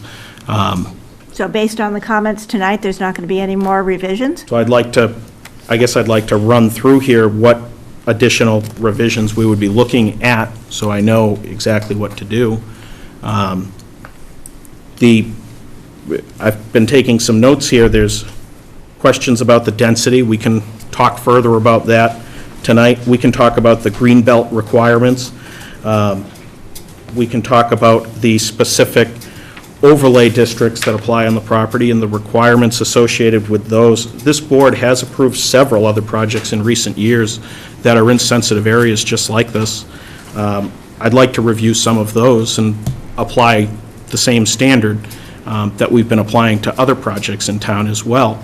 I don't see the need to make revisions to this plan based on what we submitted on Tuesday. We very well may have approved plans in sensitive areas. This is probably one of the most sensitive areas. Do you not agree? I drink the drinking water in this town. I agree this is a sensitive area.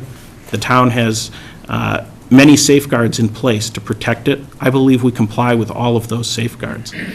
If there's one that we don't comply with, I'd like it brought specifically to my attention, not just mentioned in the large umbrella of a sensitive area.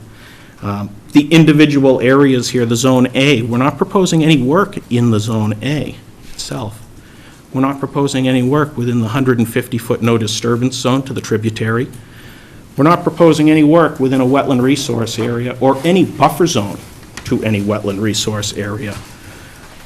We're under the 15% threshold for the project as an aggregate for requiring any infiltration, yet we provide more than 10 times the required infiltration based on our calculations. I think you've heard from the peer review engineer that we're close to satisfying his requirements. I'd like to fully understand a little bit more of the board's requirements. We're coming before you with a common driveway. The common driveway right now, if you came in with these 8 lots, there's nothing that would prevent you from putting in 8 individual driveways. 8 driveways at 12 feet wide results in 96 feet of pavement in driveways. We're asking for a reduction so that we don't have 8 driveways. We're asking for 3 driveways. 3 driveways at 24 feet is only 75 feet. It's almost a 25% reduction in impervious surface for the requirement we're asking for.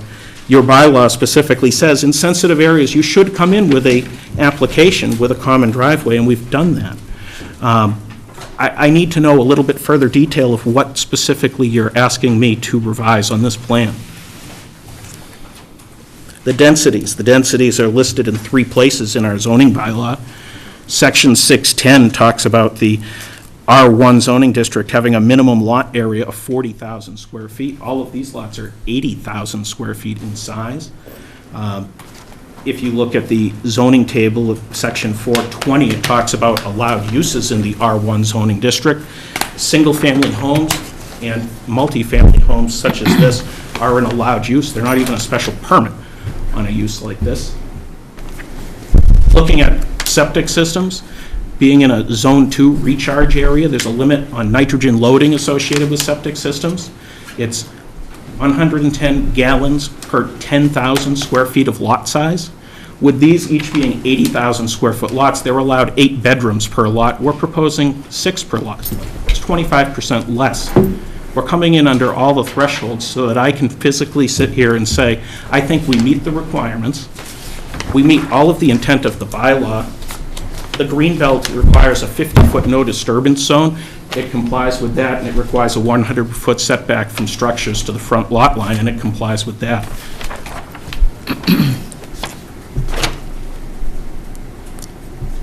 I'm going to ask a question. Did we mention getting a traffic study, or is there a traffic study? Are we fine with the traffic study that was done? There is no traffic study. There is no traffic study, so that's one issue, correct? So if the board feels that this site warrants one, then the board should ask for it. The traffic rules meets, what, next Tuesday? I was told that was going to be the meeting. I tried to look before, I looked early this afternoon. I did not see a posted agenda up on the board. Nor did I. I would have to post by tomorrow morning for a meeting on Tuesday. This was submitted in August. We received one comment from Traffic Rules and Regs, which was to stake out the center lines of each of the driveways. We did that within 2 days of the request, which was in excess of probably a month ago at this point. We've never been requested to do a traffic study. It's not a requirement of 720. You may ask for one. We would likely provide it if you ask for one, if that's what you need to do. It is not a requirement, though, for a common driveway.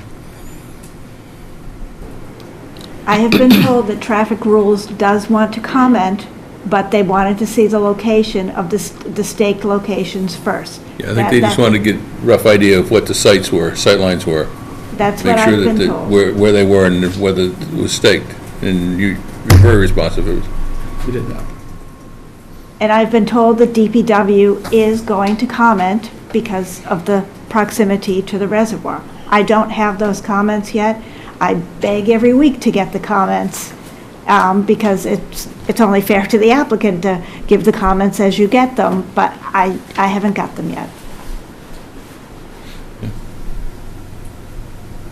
So if they're not going to revise the plans, then the next meeting is December 12th. We have zoning discussion. We have potentially 3 definitive subdivision plans. We have a surety reduction and 2 A&Rs. Wow. And then we have a meeting on the 19th, which we haven't scheduled anything yet because the board asked me to try not to schedule stuff because it's close to the holidays. But we did receive an application today that we may have to put on that night. So it's up to the board whether you want to try to do it on the 12th or on the 19th. The 19th. In terms of the green belt, how far back are these pieces? The requirement is that the buildings be back a minimum of 100 feet. They all comply with that requirement. I believe they're probably the closest to 100 feet. 100 feet are these two.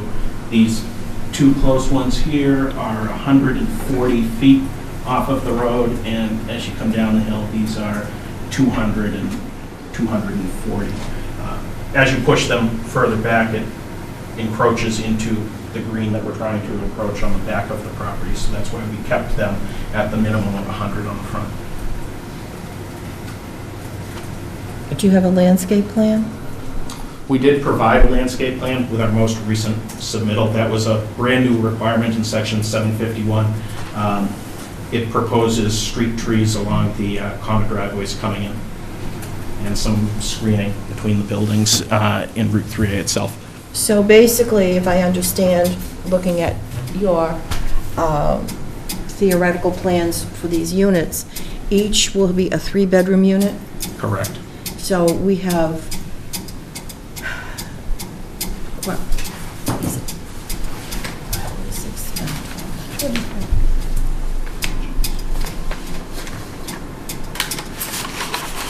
It's too late to do math. 48 bedrooms. 48 bedrooms. I'm sorry, I just missed one thing. Yes, ma'am. Judy Anderson, 19 Cudworth. I just had the 2004, the water supply map and all that.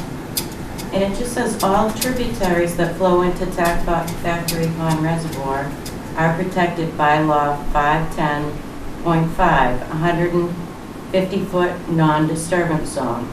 Then the next thing, all tributaries in Scituate Water Resource Protection District, including tributaries to Tack Factory Pond Reservoir, also receive a 200-foot buffer. I always thought it was a 200-foot buffer. Someone at the last meeting had mentioned 400. And this is, the first one, the 150-foot buffer was by law 510.5, and the 200-foot buffer is by law 310 CMR.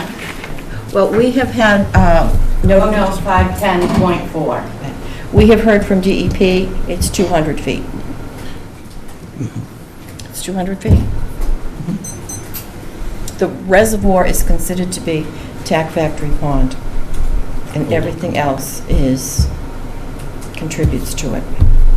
Greg, maybe you could just show the 200-foot, I mean, it is, the 200-foot line is on the plan. Yeah. And and as Greg previously mentioned, they've allowed for, from the drawings on the reservoir expansion, an area for even further beyond that. Yeah, there's two buffers. The 150 is applicable as well. This pond here, Tack Factory Pond, the town is in the process of raising the elevation of that. They're looking at raising the elevation of that as much as 18 inches, which gives us extra water storage in the future.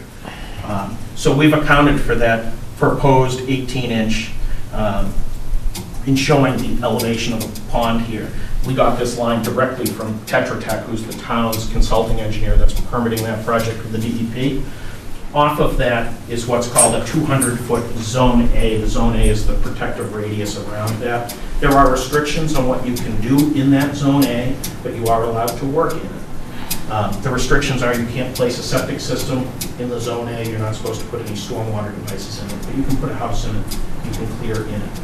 The town of Scituate, in its bylaw, has a 150-foot no disturbance zone associated with a tributary. So of that 200-foot Zone A, the first 150 feet of it, the town regulates as a no disturb zone. The state does not have that as a no disturb zone. So that 200-foot setback is down here in our open space green area. We're not proposing any work in it whatsoever. It's in this lower area. All right, is there anything else?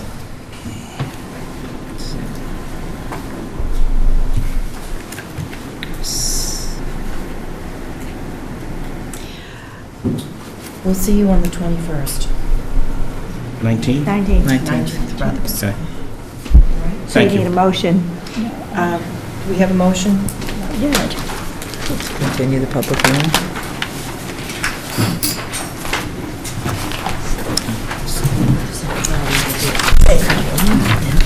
I move to accept the applicant's request to continue the public hearing for the common driveway special permit in stormwater for 443-461 Chief Justice Cushing Highway until December 21. 21. 19. 19. 19. God, what is with you? You know what, it's the 21's next week. At what time? 7 o'clock. 7 o'clock. And to continue the time for action for filing with the town clerk until January 29th. 29th, 2020. That meeting will be at the EOC. Which one? This, That one. the December 19th Okay. meeting. Thank you. Can beware at the. Public safety complex. Is there a second? Second. All in favor? Aye. Thank you very much. Thank you. Question for you. Since they're gonna build in phases, and one of the issues is the water coming down from people's, Thank you. could you condition saying, yes, we'll build, you can build, but the water's gonna be in phase? No? Not pushing it?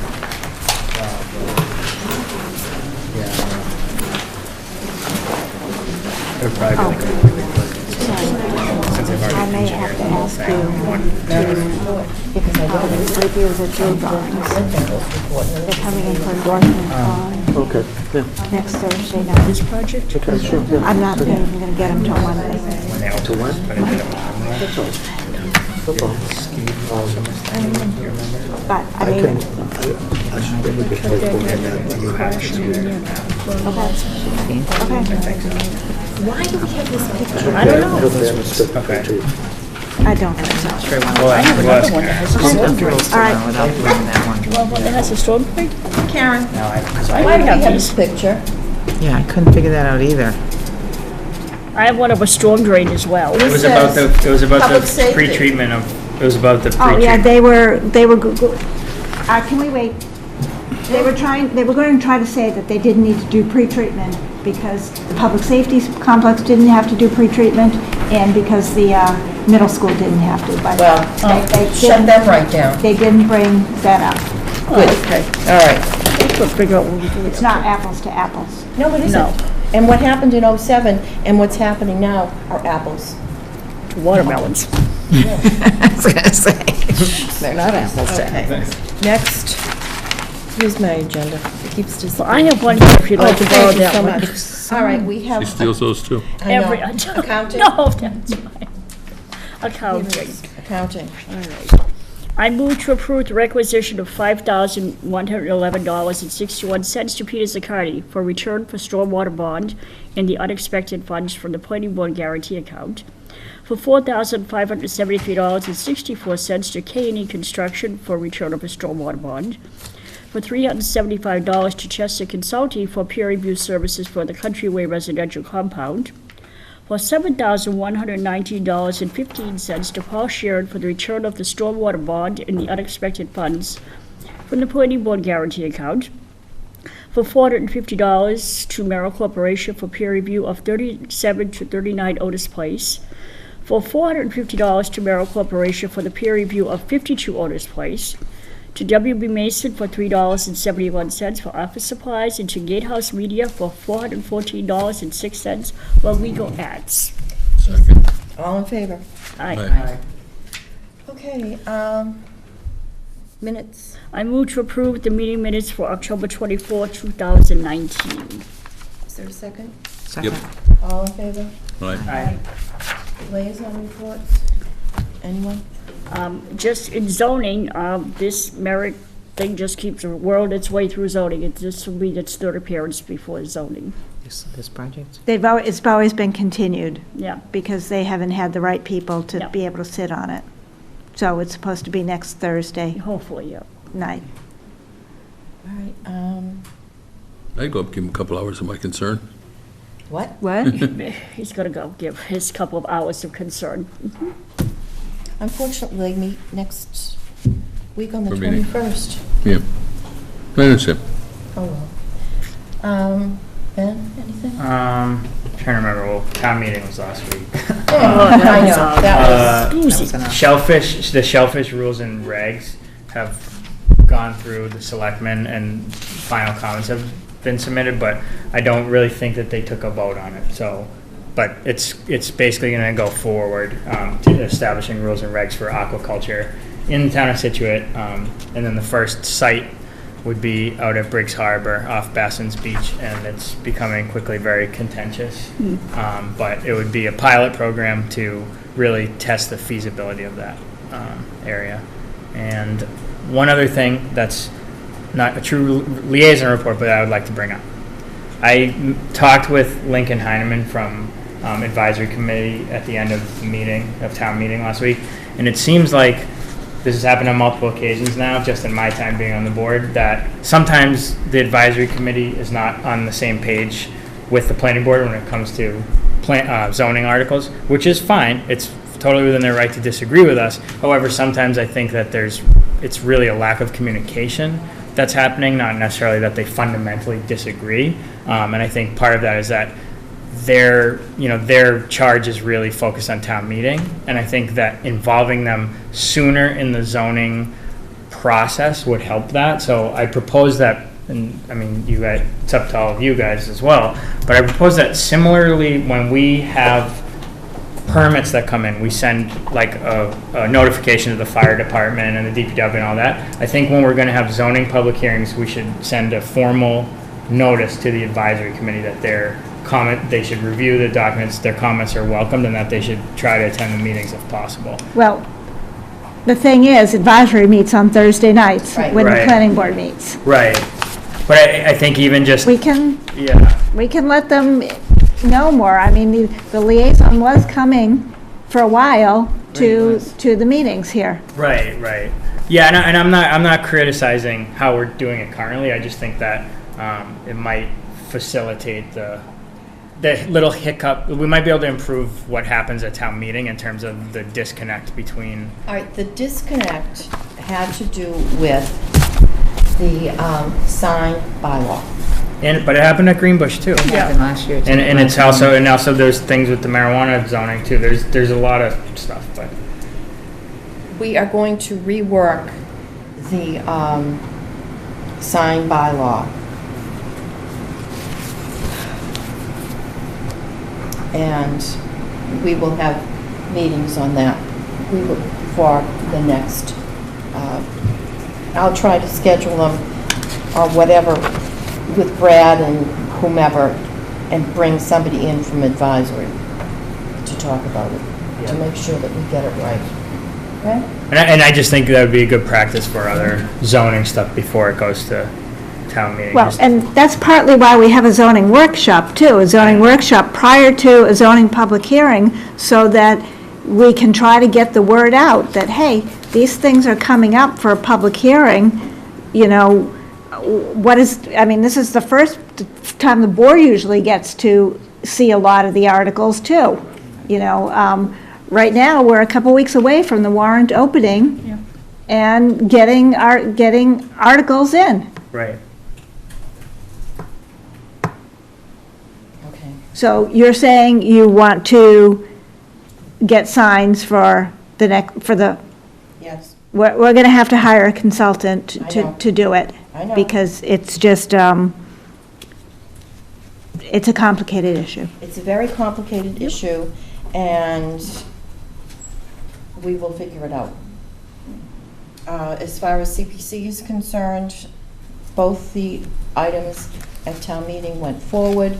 The canopy and the markers. We had a presentation on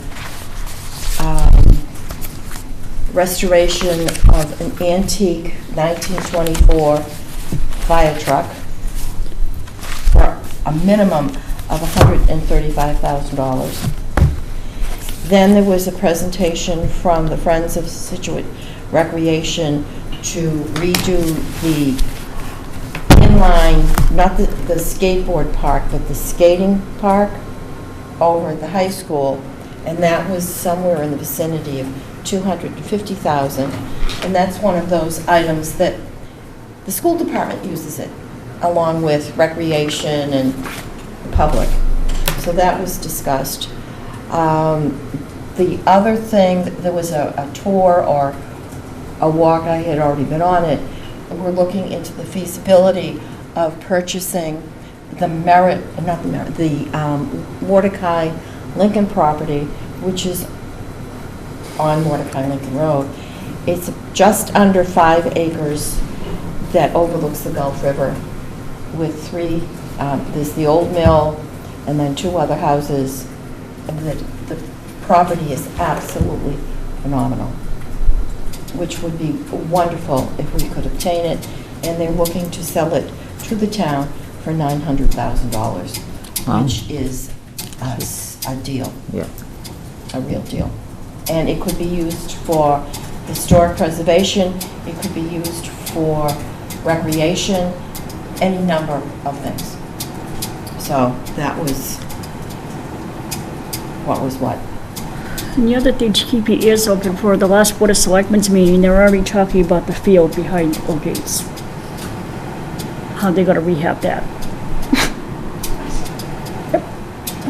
We need another baseball field in the town, specifically for baseball. Okay. So, All right. Anybody else? Planning? Well, then I guess we're going to be inundated still for the next several months, because we're also, with all this workload, we'll be working, I guess, on signs. You're working on North Scituate, and we have another zoning article that the building inspector wants to, sponsor, and he'll be coming in on December 12th to talk about. We're also working on stormwater regulations. There's a stormwater working group meeting on Tuesday at 1 o'clock. So if anybody wants to come to that. And we have to do interviews for a new member for the Design Review Committee. I see that Richard Taylor would like to be on Sunday. Yeah, and we've got, somebody else is sending a resume as well. So we have all that going on. Good, so we have some interest in that. I went out to Studley Farm today and met with the developer and our consulting engineer. It's looking in good shape. However, because the back of the berms were just seeded, it's not ready for street acceptance. We don't have all the as-built or anything yet. But one of the things is that this subdivision has taken a long time to build. And they put some plants in approximately 4 years ago, and some of these plants have died. So then technically, they should be on the plans and in the field when they come in. The developer is willing to compromise and add about 25 inkberries out on the site in some of the rain garden areas and low depression areas, and I'm willing to accept that. I think that's a good compromise position to get replacement of some of the dead stuff and to add a few more plantings out there as part of the project. I told him I would run it by the board and see what the board thought. I think it's good. I mean, the basins are, the wet basins all, done, and so I will let him know that that can take the place of, some of the ones, they will be replacing some of the ones, but, he kind of thinks his guarantee period's done. After 4 years. After 4 years is done. You'll be having a similar issue on Deer Common, but, I'm not sure it's quite apples to apples, but they'll be coming in on December 12th for a surety reduction. All right. Are you all set? I think that's where we are. Town meeting follow-up. I think we just alluded to some of it. It was contentious. one of the most poorly attended town meetings I've ever been to. I will say that I talked to so many people that had no idea that it was going on, and even when I pulled in that day, it was completely dark. I'm like, I know it's tonight. I mean, I know I was there a little bit early, but I don't think it was well advertised. I mean, a lot of people told me that. They were, and I know everybody doesn't pay that much attention, but it might be, maybe we can figure out. You mean a giant Better. billboard at the safety complex? You just have it on that? Yeah, why don't we, like, seriously, why don't we have it on I think that? it was on that, actually. I don't think, was it? On, it was advertised around town. Yeah. Sandwich I'm boards. just telling you what people said. I don't know how we can make people come. But if you notice, it's basically the same 200 to 300 people that come. Yeah. It's not anybody different. No. Very few young people. Most of the average age is over 50. Well, I think And- it's interesting that town meeting fell precipitously when they lost how many people you have for a quorum? It's 0 now. Right. But also, So we have 10 people at whole town meeting, so that's the thing that has to be addressed in the charter, in the bylaw. There's the charter, right? Yep. And so that'll be addressed, but it used to be 800 people, then it went to 400 people? No, 200. 200 people? Well, ultimately 200, and then they wiped it out. And then went to 0. So people I think that's, when they talk about a little bit of apathy, I think that's part of it, is that they don't feel like they're required to be there. I don't know. That's just what people told me. That's Yeah, all I'm going to me repeat. too. Mhm. But there weren't that many affect me type articles. No. no, there weren't. And the water, when you think about all of the people who have been grousing about water and a water moratorium, how few, granted they lost by 12.